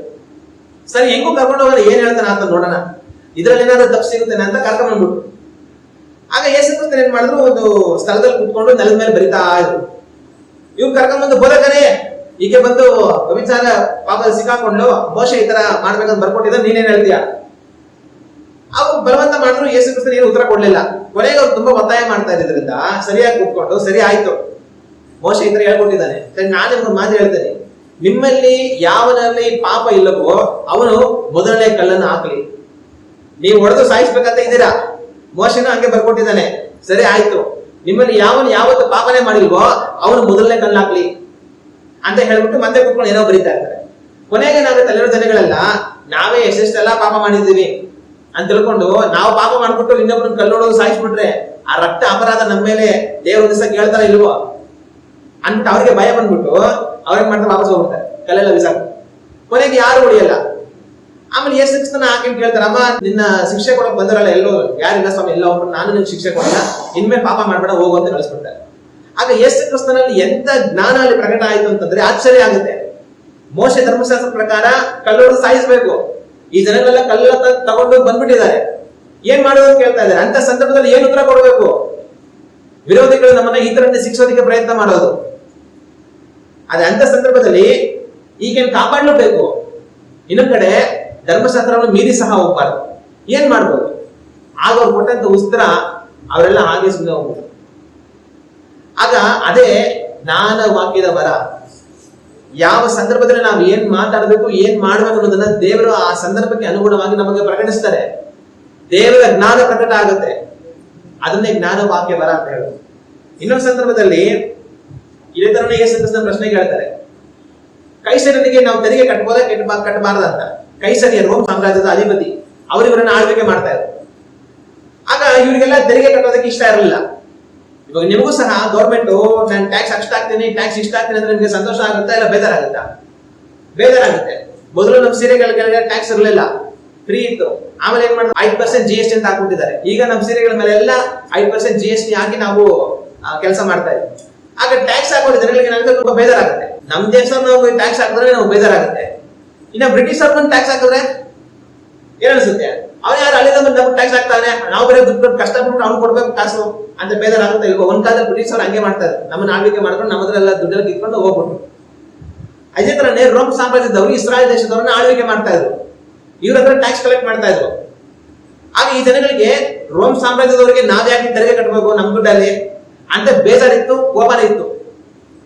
ಅವಾಗ ಅಂತ ಸಂದರ್ಭದಲ್ಲಿ ಈ ರೋಮ್ ಸಾಮ್ರಾಜ್ಯದವರಿಗೆ ಕೈಸರಿ ಅಂದ್ರೆ ಅದಕ್ಕೆ ಮುಖ್ಯಸ್ಥ, ಅವ್ರಿಗೆ ಟ್ಯಾಕ್ಸ್ ಕಟ್ಟೋದು ಸರಿನಾ ಸರಿ ಅಲ್ವಾ ಅಂತ ಯೇಸು ಕ್ರಿಸ್ತನ ಪ್ರಶ್ನೆ ಮಾಡ್ತಾರೆ. ಆಗ ಏನೇ ಪ್ರಶ್ನೆ ಮಾಡಿದ್ರು ಅಂತಂದ್ರೆ, ಒಂದು ನೀವು ತೆರಿಗೆ ಕಟ್ರಿ ಅಂತ ಹೇಳಿದ್ರೆ ಜನಗಳಿಗೆ ಏನ್ ಹೇಳ್ಬೋದು, ನೋಡಿ ಯೇಸು ಕ್ರಿಸ್ತನು ತೆರಿಗೆ ಕಟ್ಟಂತೆಲ್ಲ ಹೇಳ್ತಾ ಇದಾರೆ, ಇವ್ರು ಬಂದು ರೋಮ್ ಸಾಮ್ರಾಜ್ಯದವರು ಪರ ಅಂತ ಆತನನ್ನ ಆ ಜನಗಳಿಗೆ ವಿರುದ್ಧವಾಗಿ ಎತ್ತು ಕಟ್ಬೋದು. ಇಲ್ಲ ಅಂದ್ರೆ ಟ್ಯಾಕ್ಸ್ ಕಟ್ಬೇಡಿ ಅಂತ ಹೇಳ್ಬಿಟ್ರೆ ರೋಮ್ ಸಾಮ್ರಾಜ್ಯದವರು ಅಲ್ಲೇ ಇರ್ತಾರೆ, ಇನ್ಕಮ್ ಟ್ಯಾಕ್ಸ್ ಆಫೀಸರ್ಸ್, ಹಂಗೆ ಬಂದ್ಬಿಡ್ತಾರೆ. ನಮ್ಗೆ ಟ್ಯಾಕ್ಸ್ ಕಟ್ಬಾರ್ದು ಅಂತ ಹೇಳ್ತಾ ಇದೆಯಾ, ಬಾಯಿ ಹಾಕೊಂಡು ಹೋಗ್ತೀವಿ ಅಂತ ಹಂಗೆ ಕಟ್ಕೊಂಡು ಹೋಗ್ಬಿಡ್ತಾರೆ ಜೈಲಿಗೆ. ಅವಾಗ ಕಟ್ರಿ ಅಂತ ಹೇಳಿದ್ರು ಕಷ್ಟ, ಕಟ್ಬೇಡಿ ಅಂತ ಹೇಳಿದ್ರು ಕಷ್ಟ, ಆತರ ಸಿಕ್ಕಾಕ್ಬಿಡ್ಬೇಕಂತ ಬಂದ್ರು. ಆಗ ಯೇಸು ಕ್ರಿಸ್ತರು ಏನ್ ಮಾಡ್ತಾರೆ, ನನ್ನ ಪರೀಕ್ಷೆ ಮಾಡ್ಬೇಕು ಬಂದಿದ್ದೀರಾ, ಸರಿ ಆಯ್ತು, ಒಂದ್ ಕಾಸು ಕೊಡಿ ಇಲ್ಲ ಅಂತ ಹೇಳ್ತಾರೆ. ಕಾಸು ಕೊಟ್ಟಾಗ ಅದರಲ್ಲಿ ರೋಮ್ ಸಾಮ್ರಾಜ್ಯದ ಅಧಿಪತಿಯ ಮುದ್ರೆ ಇರುತ್ತೆ. ಅವ್ರಿಗೆ ಮತ್ತೆ ಇದ್ರಲ್ಲಿ ಏನಿದೆ ಮುದ್ರೆ ಇರ್ತಾರೆ, ಕೈಸರ್ ಅಂತಾರೆ, ಕೈಸರ್ ಕೊಡಿ, ದೇವ್ರನ್ನ ದೇವ್ರ ಕೊಡಿ ಅಂತ ಹೇಳಿ ಕಳಿಸ್ಬಿಡ್ತಾರೆ. ಅವ್ರಿಗೆ ಏನ್ ಹೇಳೋದಂತಾನೆ ಅರ್ಥ ಆಗಲ್ಲ. ಆಗ ಯೇಸು ಕ್ರಿಸ್ತನಲ್ಲಿ ಅಲ್ಲಿ ಜ್ಞಾನದ ವಾಕ್ಯ ಪ್ರಕಟ ಆಗೋದಂದ್ರೆ ಆ ಸಂದರ್ಭಕ್ಕೆ ಏನ್ ಹೇಳ್ಬೇಕು ಅನ್ನೋಂಥ ಜ್ಞಾನ ಪರಿಶುದ್ಧಾತ್ಮನ ಮುಖಾಂತರ ಅಲ್ಲಿ ಪ್ರಕಟ ಆಗುವಂತದನ್ನ ನಾವು ಕಾಣ್ತೇವೆ. ಇದೇ ರೀತಿಯಾಗಿ ಏನಾಗುತ್ತೆ, ಇನ್ನೊಬ್ರು ಬರ್ತಾರೆ ಸದ್ದುಕಾಯದರು. ಈ ಸದ್ದುಕಾಯರು ಎಂತವ್ರು ಅಂತಂದ್ರೆ, ಸತ್ತೋದ್ಮೇಲೆ ಪುನರುತ್ಥಾನ ಇಲ್ಲ ಅಂತ ಹೇಳೋರು. ಸತ್ತ ಮೇಲೆ ಮನುಷ್ಯ ಮುಗಿದಾನ ಅಷ್ಟೇ, ಮತ್ತೆ ಅವನೇನ್ ಮುಂದುವರಿಯಲ್ಲ, ಅಲ್ಲಿಗೆ ಅಂತ್ಯ ಆಗೋಯ್ತು ಅನ್ನೋತರ ವಿಶ್ವಾಸದಲ್ಲಿರುವಂತವ್ರು. ಒಬ್ಬಾಕೆ ಇರ್ತಾಳೆ, ಆಕೆ ಒಬ್ಬರನ್ನ ಮದುವೆ ಆಗ್ತಾರೆ. ಆದ್ರೆ ಮೋಶೆ ಧರ್ಮಶಾಸ್ತ್ರದಲ್ಲಿ ಒಂದು ವೇಳೆ ಒಂದು ಸ್ತ್ರೀ ಅವ್ರ ಸಂತಾನ ಇಲ್ಲದೆ ಅವರು ಪುರುಷ ಸತ್ತೋದ್ರೆ ಅವ್ರ ತಮ್ಮನನ್ನ ಮದುವೆ ಮಾಡಿಕೊಂಡು ಅವ್ರ ಅಣ್ಣನಿಗೋಸ್ಕರ ಸಂತಾನ ಪಡಿಬಹುದು ಅಂತ ಒಂದು ವ್ಯವಸ್ಥೆಯನ್ನ ಆ ಕಾಲದಲ್ಲಿ ಮಾಡ್ಕೊಟ್ಟಿದ್ರು. ಆಗ ಇದಂತ ಏನ್ ಮಾಡ್ತಾರೆ, ಯೇಸು ಕ್ರಿಸ್ತನ ಹತ್ರ ಪ್ರಶ್ನೆ ಕೇಳ್ತಾರೆ. ಒಂದು ಅಮ್ಮ ಇತ್ತು, ಮದುವೆ ಆಗಿತ್ತು, ಆ ಗಂಡ ಸತ್ತೋದ, ಮಕ್ಳಿರಲಿಲ್ಲ, ಅವ್ರ ತಮ್ಮನ ಜೊತೆ ಮದುವೆ ಆಯ್ತು, ಆಮೇಲೆ ಅವ್ರಿಗೂ ಮಕ್ಳಿದ್ರೆ ಸತ್ತೋಗ್ಬಿಟ್ರು. ಈಗ 7 ಜನ ಆಯ್ತು, 7 ಜನನು ಮದುವೆ ಆಗ್ಬಿಟ್ಟು ಎಲ್ಲ ಸತ್ತೋಗ್ಬಿಟ್ರು, ಏಮನ್ ಸತ್ತೋಗ್ಬಿಡ್ತು. ಈಗ ಪರಲೋಕದಲ್ಲಿ ಆಕೆ ಯಾರಿಗೆ ಹೆಂಡತಿ ಆಗಿರ್ತಾಳೆ ಅಂತ ಪ್ರಶ್ನೆ ಮಾಡ್ತಾರೆ. ಆಗ ಯೇಸು ಕ್ರಿಸ್ತನ ಅವ್ರಿಗೆ ಉತ್ತರ ಕೊಟ್ಟು ಕೊನೆಗೆ ಒಂದು ಮಾತು ಹೇಳ್ತಾರೆ ಅಂತಂದ್ರೆ, ದೇವರು ನಾನು ಅಬ್ರಹಾಮ, ಇಸಾಕು, ಯಾಕೋಬರ ದೇವರು ಅಂತ ಹೇಳಿದ್ರು. ಅವ್ರು ಬದುಕಿರುವಂತವ್ರಿಗೆ ದೇವರೇ ಹೊರತು ಸತ್ತೋಗಿರೋರಿಗೆ ದೇವರಲ್ಲ ಅಂತ ಹೇಳ್ತಾರೆ. ಅದ್ರ ಮುಖಾಂತರ ಪುನರುತ್ಥಾನ ಅನ್ನೋದು ಇದೆ ಅನ್ನೋದನ್ನ ಅವ್ರಿಗೆ ಸೂಚಿಸ್ಕೊಡ್ತಾರೆ. ಅವ್ರು ಕೊಟ್ಟಂತ ಉತ್ತರ ಕೇಳಿದ್ರೆ ಇವ್ರಿಗೆ ಏನ್ ಮಾತಾಡಕ್ಕಾಗಿದ್ರೆ ಸುಮ್ಮನೆ ಹೋಗ್ಬಿಡ್ತಾರೆ. ಆಗ ಹಿಂಗೆ ನಾವು ನೋಡ್ತಾ ಹೋದ್ರೆ ಯೇಸು ಕ್ರಿಸ್ತನ ಅವ್ರು ಸೇವೆ ಮಾಡ್ತಾ ಇದ್ದಂತ ಕಾಲದಲ್ಲೆಲ್ಲ ಜನಗಳಿಗೆ ಅತ್ಯಂತ ಜ್ಞಾನದಿಂದ ಕೂಡಿದ ಉತ್ತರವನ್ನು ಕೊಡೋದನ್ನ ನಾವು ಕಾಣ್ತೀವಿ. ಅವ್ರು ಕೊಟ್ಟಂತ ಉತ್ತರವನ್ನು ನೆನೆಸ್ಕೊಂಡ್ರೆ ನಮಗೆ ಆಶ್ಚರ್ಯ ಆಗುತ್ತೆ. ಉತ್ತರ ಕೊಟ್ಬಿಟ್ರು, ಸ್ವಾಮಿ ಅವ್ರಿಗೆ ಏನು ಮಾತಾಡಕ್ಕೆ ಆಗಿಲ್ವಲ್ಲ ಅಂತ ಅನ್ಸುತ್ತೆ. ಅವಾಗ ಇದೇ ರೀತಿಯಾದ ಕಾರ್ಯ ದೇವರು ತನ್ನ ಮನುಷ್ಯರ ಮುಖಾಂತರ ಮಾಡ್ತಾರೆ. ಆ ಸಂದರ್ಭಕ್ಕೆ ನಮಗೆ ಬೇಕಾಗಿರುವಂತ ಜ್ಞಾನವನ್ನ ಪರಿಶುದ್ಧಾತ್ಮ ಕೊಡ್ತಾರೆ. ಆ ಜ್ಞಾನ ಎಲ್ಲಿಂದ ಬರುತ್ತೆ ಅಂತಂದ್ರೆ ಜ್ಞಾನ ವಾಕ್ಯದ ವರದಿಂದ ಬರುತ್ತೆ. ಅಲ್ಲೇಲೂಯಾ. ಆಗ ಒಂದು ವ್ಯಕ್ತಿಗೆ ದೇವರ ಜ್ಞಾನ ವಾಕ್ಯದ ವರವನ್ನು ಕೊಟ್ಟಿದ್ರೆ ಏನೇ ಒಂದು ಸಂದರ್ಭ ಇದ್ರು ಆ ಸಂದರ್ಭದಲ್ಲಿ ಏನ್ ಹೇಳ್ಬೇಕು, ಏನ್ ಮಾಡ್ಬೇಕು ಅನ್ನುವಂತ ಜ್ಞಾನ ಅಲ್ಲಿ ಪ್ರಕಟ ಆಗುತ್ತೆ. ಅದ್ರ ಮುಖಾಂತರ ಆ ಒಂದು ಸಮಸ್ಯೆ, ಆ ಒಂದು ಕಾರ್ಯ, ಸಂದರ್ಭ ಅದು ಒಳ್ಳೆ ರೀತಿಯಲ್ಲಿ ಬದಲಾಗಿ ದೇವರ ನಾಮಕ್ಕೆ ಮಹಿಮೆ ಒಂದು ರೀತಿಯಲ್ಲಿ ಅದು ಇರುತ್ತೆ. ಇದೇ ಜ್ಞಾನ ವಾಕ್ಯದ ವರ. ಆಗ ನಾನು ನೀವೇನ್ ಮಾಡ್ಬೇಕು, ದೇವರೇ ಇಂಥ ಜ್ಞಾನ ನಮ್ಗೆ ಕೊಡು ಸ್ವಾಮಿ, ಈ ವರ ನಮ್ಗೆ ಕೊಡು ಅಂತ ನಾವು ಪ್ರಾರ್ಥನೆ ಮಾಡುವಂತವರಾಗಿರ್ಬೇಕು. ಆಗೇನಾಗುತ್ತೆ, ಜ್ಞಾನ ವಾಕ್ಯದ ವರವನ್ನ ನಾವು ದೇವರಿಂದ ಪಡೆದಿರುವಾಗ ಕೆಲವೊಂದು ಸಂದರ್ಭಗಳಲ್ಲಿ ಏನ್ ಮಾಡ್ಬೇಕು, ಎಂತ ಮಾಡ್ಬೇಕಂತ ಗೊತ್ತಿಲ್ಲದ ಸಂದರ್ಭಗಳಲ್ಲಿ ದೇವರು ನಮ್ಗೆ ಏನ್ ಮಾಡ್ಬೇಕು ಅನ್ನೋದನ್ನ ಪ್ರಕಟಿಸ್ತಾರೆ. ಅದರಿಂದ ಏನಾಗುತ್ತೆ ಅಂತಂದ್ರೆ ಕಾರ್ಯಗಳೆಲ್ಲ ಒಳ್ಳೆ ರೀತಿಯಲ್ಲಿ ನಡೆಯುವಂತದ್ದಾಗಿ ಇರುತ್ತೆ. ಅಲ್ಲೇಲೂಯಾ. ಮತ್ತೆ ಇನ್ನೊಂದು ಎರಡನೇದಾಗಿ ಇಲ್ಲಿರುವಂತ ವರ ಯಾವುದು ಅಂತಂದ್ರೆ, ಒಂದು ಜ್ಞಾನ ವಾಕ್ಯದ ವರ, ಎರಡನೇ ವರ ಯಾವುದು ಅಂತಂದ್ರೆ ವಿದ್ಯಾ ವಾಕ್ಯದ ವರ. ಆಗ ಈ ವಿದ್ಯಾ ವಾಕ್ಯ ವರ ಇದಕ್ಕೆ ಅರ್ಥ ಏನು, ಇದನ್ನ ಹೊಂದಿಕೊಂಡವರಲ್ಲಿ ಯಾವ ತರ ಕ್ರಿಯೆ ಆಗುತ್ತೆ ಅಂತಂದ್ರೆ, ಈ ವಿದ್ಯಾ ವಾಕ್ಯದ ವರದ ಮೂಲಕವಾಗಿ ದೇವರು ಯಾವುದಾದ್ರೂ ಒಂದು ಸಂದರ್ಭದಲ್ಲಿ ನಾವು ತಿಳಿಯಬೇಕಾಗಿರುವಂತಹ ಕಾರ್ಯವನ್ನ ನಮಗೆ ತಿಳಿಸ್ಕೊಡ್ತಾರೆ. ಅಥವಾ ಈ ವರವುಳ್ಳಂತವರು ಬೇರೆ ಯಾವ ಮನುಷ್ಯರು ಅರಿಯೋದಕ್ಕೆ ಸಾಧ್ಯ ಆಗದಿರುವಂತಹ ಕಾರ್ಯವನ್ನ ಅವರು ಅರಿತುಕೊಳ್ತಾರೆ. ಅದನ್ನ ಹೆಂಗೆ ಅರ್ಥ ಮಾಡ್ಕೊಳ್ಳೋದು ಅಂತಂದ್ರೆ, ನಿಮಗೆ ಉದಾಹರಣೆ ಹೇಳ್ತೀನಿ ಕೇಳಿ. ನಮ್ಮ ಕರ್ತನಾದ ಯೇಸು ಕ್ರಿಸ್ತನ ಅವ್ರು ಸೇವೆ ಮಾಡ್ತಾ ಇದ್ದಂತ ಕಾಲದಲ್ಲಿ ಒಂದು ಬಾರಿ ಸಮಾರ್ಯ ಊರಿನ ಹತ್ತಿರಕ್ಕೆ ಅವ್ರು ಬರ್ತಾರೆ. ಆ ಸಮಾರ್ಯ ಪ್ರಾಂತ್ಯಕ್ಕೆ ಅವ್ರು ಬಂದಿರುವಂತ ಸಮಯದಲ್ಲಿ ಶಿಷ್ಯರನ್ನ ಊಟ ತರಕೋಸ್ಕರ ಅಂತ ಅವ್ರು ಹಳ್ಳಿ ಕಳ್ಸಿರ್ತಾರೆ. ಅಲ್ಲೊಂದು ಬಾವಿ ಇರುತ್ತೆ. ಇವ್ರು ಹೋಗಿ ಆ ಬಾವಿ ಹತ್ರ ದಣದು ಸುಸ್ತಾಗಿ ಸಾಕಾಗಿ ಕೂತಿರ್ತಾರೆ. ಅಲ್ಲೊಂದು ಆಯಮ್ಮ ಬರುತ್ತೆ ನೀರ್ ಸೇರ್ಬೇಕಂತ. ಬಂದು ನೀರ್ ಸೇರ್ತಾ ಇರುತ್ತೆ. ಯೇಸು ಕ್ರಿಸ್ತನ ನೀರ್ ಕೊಡಮ್ಮ ಅಂತ ಕೇಳ್ತಾರೆ. ಆಯಮ್ಮ ನೀನ್ ಹೋಗ್ಯಾ, ನಿನ್ನ ಹತ್ರ ಹೆಂಗ್ ನೀರ್ ಕೇಳ್ತೀಯಾ, ಹಂಗೆ ಬಹಳಷ್ಟು ಮಾತಾಡ್ತಾರೆ. ಕೊನೆಗೆ ಆತನ ಬಂದು ನನ್ನಲ್ಲಿ ನಿತ್ಯ ಜೀವ ಕೊಡುವಂತ ನೀರಿದೆ, ಜೀವ ಜಲ ಇದೆ ಅಂತೆಲ್ಲ ಹೇಳುವಾಗ, ಸ್ವಾಮಿ ನಮ್ಗೆ ಕೊಟ್ಬಿಡಪ್ಪ, ಇಲ್ಲಿ ಬಂದು ಇಷ್ಟು ನೀರ್ ಸೇರ್ಕೊಂಡು ಹೋಗೋ ಕಷ್ಟ ಎಲ್ಲ ಇರಲ್ಲ ಅಂತ ಹೇಳಿದಾಗ, ಸರಿ ಆಯ್ತು ನೀನ್ ಹೋಗಿ ನಿನ್ ಗಂಡನ್ ಕರ್ಕೊಂಡ್ ಬಾ, ಕೊಡ್ತೀನಿ ಅಂತ ಹೇಳ್ತಾರೆ. ಆಗ ಆಕೆ ಏನ್ ಉತ್ತರ ಕೊಡ್ತಾರೆ ಅಂದ್ರೆ, ನನಗೆ ಗಂಡ ಇಲ್ಲ ಅಂತ ಆಕೆ ಹೇಳ್ತಾರೆ. ಆಗ ಯೇಸು ಕ್ರಿಸ್ತನು ಒಂದು ಮಾತು ಹೇಳ್ತಾರೆ, ನೀನ್ ಹೇಳಿದ ಸರಿ, ನಿನಗೆ ಈ ಮುಂಚೆ 5 ಜನ ಗಂಡಂದ್ರಿದ್ರು, ಈಗ ಇರುವವನು ನಿನ್ ಗಂಡ ಅಲ್ಲ, ನೀನ್ ಸರಿಯಾಗಿ ಹೇಳ್ದೆ ಅಂತ ಹೇಳ್ತಾರೆ. ಹಿಂಗೆ ಹೇಳಿದ ತಕ್ಷಣ ಆಮೇಲೆ ತುಂಬಾ ಆಘಾತ ಆಗ್ಬಿಡುತ್ತೆ. ಅರೆ ಯಾರಪ್ಪ ಯಪ್ಪ, ನಾನು 5 ಜನ ಮದುವೆ ಆಗಿದ್ದೆಲ್ಲ ಹೇಳ್ಬಿಡ್ತಾ ಇದ್ದಾನೆ, ಈಗ ನಾನು 5 ಜನ ಬಿಟ್ಬಿಟ್ಟು ಬೇರೆಯವ್ರ ಜೊತೆ ಇದ್ದೀನಿ ಅಂತ ಹೇಳ್ಬಿಡ್ತಾ ಇದ್ದಾನೆ, ಇವ್ರು ಯಾರಿರ್ಬೋದು, ಆ ಮೆಸ್ಸಿಯ ಬಂದಾಗ ಎಲ್ಲ ಹೇಳ್ತಾರೆ ಅಂತ ಅಂದ್ಬಿಟ್ಟು ಆಯಮ್ಮ ಮಾತಾಡ್ತಾರೆ. ಕೊನೆಗೆ ಯೇಸು ಕ್ರಿಸ್ತ ನಾನೇ ಆ ಮೆಸ್ಸಿಯ ಅಂತ ಹೇಳ್ತಾರೆ. ಆಮೇಲೆ ಆಕೆ ಹೋಗಿ ಇವರನ್ನೆಲ್ಲ ಕರ್ಕೊಂಡ್ ಬಂದು ಆತನಲ್ಲೆಲ್ಲ ಸೇವೆ ಮಾಡೋದನ್ನ ನಾವು ಕಾಣ್ತೀವಿ. ಆಗ ಅಲ್ಲಿ ಒಂದು ಘಟನೆ ನಡೆಯುತ್ತೆ. ಏನ್ ಘಟನೆ ಅಂತಂದ್ರೆ, ಒಂದು ಸ್ತ್ರೀ ಬಂದಿದ್ದಾರೆ, ಆಯಮ್ಮ ನೀರ್ ಸೇರ್ತಾ ಇದಾರೆ, ಯೇಸು ಕ್ರಿಸ್ತ ನೀರು ಕೇಳ್ತಾರೆ, ಮಾತುಕತೆ ಆಗುತ್ತೆ. ಕೊನೆಗೆ ಯೇಸು ಕ್ರಿಸ್ತ ಏನ್ ಮಾಡ್ತಾರೆ, ನೀನು ಗಂಡನ ಕರ್ಕೊಂಬ ಅಂತ ಹೇಳಿದಾಗ ಆಯಮ್ಮ ಗಂಡ ಇಲ್ಲ ಅಂತ ಹೇಳಿದಾಗ, ನಿಮ್ಗೆ 5 ಜನ ಗಂಡಂದ್ರಿದ್ರು, ಈಗ ಅವ್ರಿಲ್ಲ, ನೀವು ಇರೋದು ಬೇರೆಯವ್ರ ಜೊತೆ ಇವಾಗ ಅಂತೆಲ್ಲ ಹೇಳಿದಾಗ ಆಕೆಗೆ ಆಘಾತ ಆಗುತ್ತೆ. ಆಗ ಒಂದು ವಿಷಯ, ಯೇಸು ಕ್ರಿಸ್ತನಿಗೆ ಆಕೆ ಈ ಮೊದಲು 5 ಜನ ಗಂಡನ ಆಕೆಗಿದ್ರು, ಈಗ 5 ಜನ ಬಿಟ್ಟು ಇನ್ನೊಂದ್ ಜೊತೆ ಆಯಮ್ಮ ಇದ್ದಾಳೆ ಅನ್ನೋ ಸತ್ಯ ಯೇಸು ಕ್ರಿಸ್ತನಿಗೆ ಯಾವ ತರ ಅರ್ಥ ಆಯ್ತು. ಆ ರೀತಿ ಬೇರೆಯವರ ಕಾರ್ಯಗಳನ್ನ ಅರ್ಥ ಮಾಡ್ಕೊಳ್ಳುವಂತ ವರನೇ ವಿದ್ಯಾವಾಕ್ಯ. ಅಂದ್ರೆ ಈ ವಿದ್ಯಾವಾಕ್ಯದ ವರವನ್ನು ದೇವರು ಯಾರು ಕೊಟ್ಟಿರ್ತಾರೋ ಅವರಲ್ಲಿ ಯಾವ ತರದ ಕ್ರಿಯೆ ಮಾಡುತ್ತೆ ಅಂತಂದ್ರೆ, ಒಂದು ವ್ಯಕ್ತಿಯ ಕುರಿತಾದ ಬೇರೆಯವರು ಯಾರು ಅರಿಯೋದಕ್ಕೆ ಆಗದಿರುವಂತ ಕಾರ್ಯವನ್ನ ಅವರಿಗೆ ದೇವರು ಪ್ರಕಟಿಸ್ತಾರೆ. ಈ ಮೊದಲು ಏನ್ ನಡೆದಿದೆ, ಈಗ ಏನ್ ನಡೀತಾ ಇದೆ, ಮುಂದಕ್ಕೆ ಏನ್ ನಡೆಯುತ್ತೆ ಅನ್ನೋದನ್ನ ಒಂದು ವ್ಯಕ್ತಿಯ ಕುರಿತಾಗಿ ದೇವರು ಅವರಲ್ಲಿ ಪ್ರಕಟಿಸ್ತಾರೆ. ಅದನ್ನೇ ವಿದ್ಯಾವಾಕ್ಯ ಅಂತ ಹೇಳೋದು. ಅಂದ್ರೆ ಅದು ಬರೀ ಒಂದು ವ್ಯಕ್ತಿಗೋಸ್ಕರ ಅಂತ ಮಾತ್ರ ಅಲ್ಲ, ಅದು ಏನಕ್ಕೆ ಬೇಕಾದ್ರೂ ಆಗ್ಬೋದು. ಒಂದು ಕುಟುಂಬಕ್ಕೆ ಸಂಬಂಧಪಟ್ಟ ಹಾಗೆ ಕೂಡ ದೇವರು ಪ್ರಕಟಿಸಬಹುದು, ಒಂದು ಊರಿಗೆ ಸಂಬಂಧಪಟ್ಟ ಹಾಗೆ, ಒಂದು ಸಭೆಗೆ ಸಂಬಂಧಪಟ್ಟ ಹಾಗೆ, ಯಾವ ವಿಷಯಕ್ಕೆ ಸಂಬಂಧಪಟ್ಟ ಹಾಗೆ ಕೂಡ ದೇವರ ಕಾರ್ಯಗಳನ್ನ ಪ್ರಕಟಿಸಬಹುದು.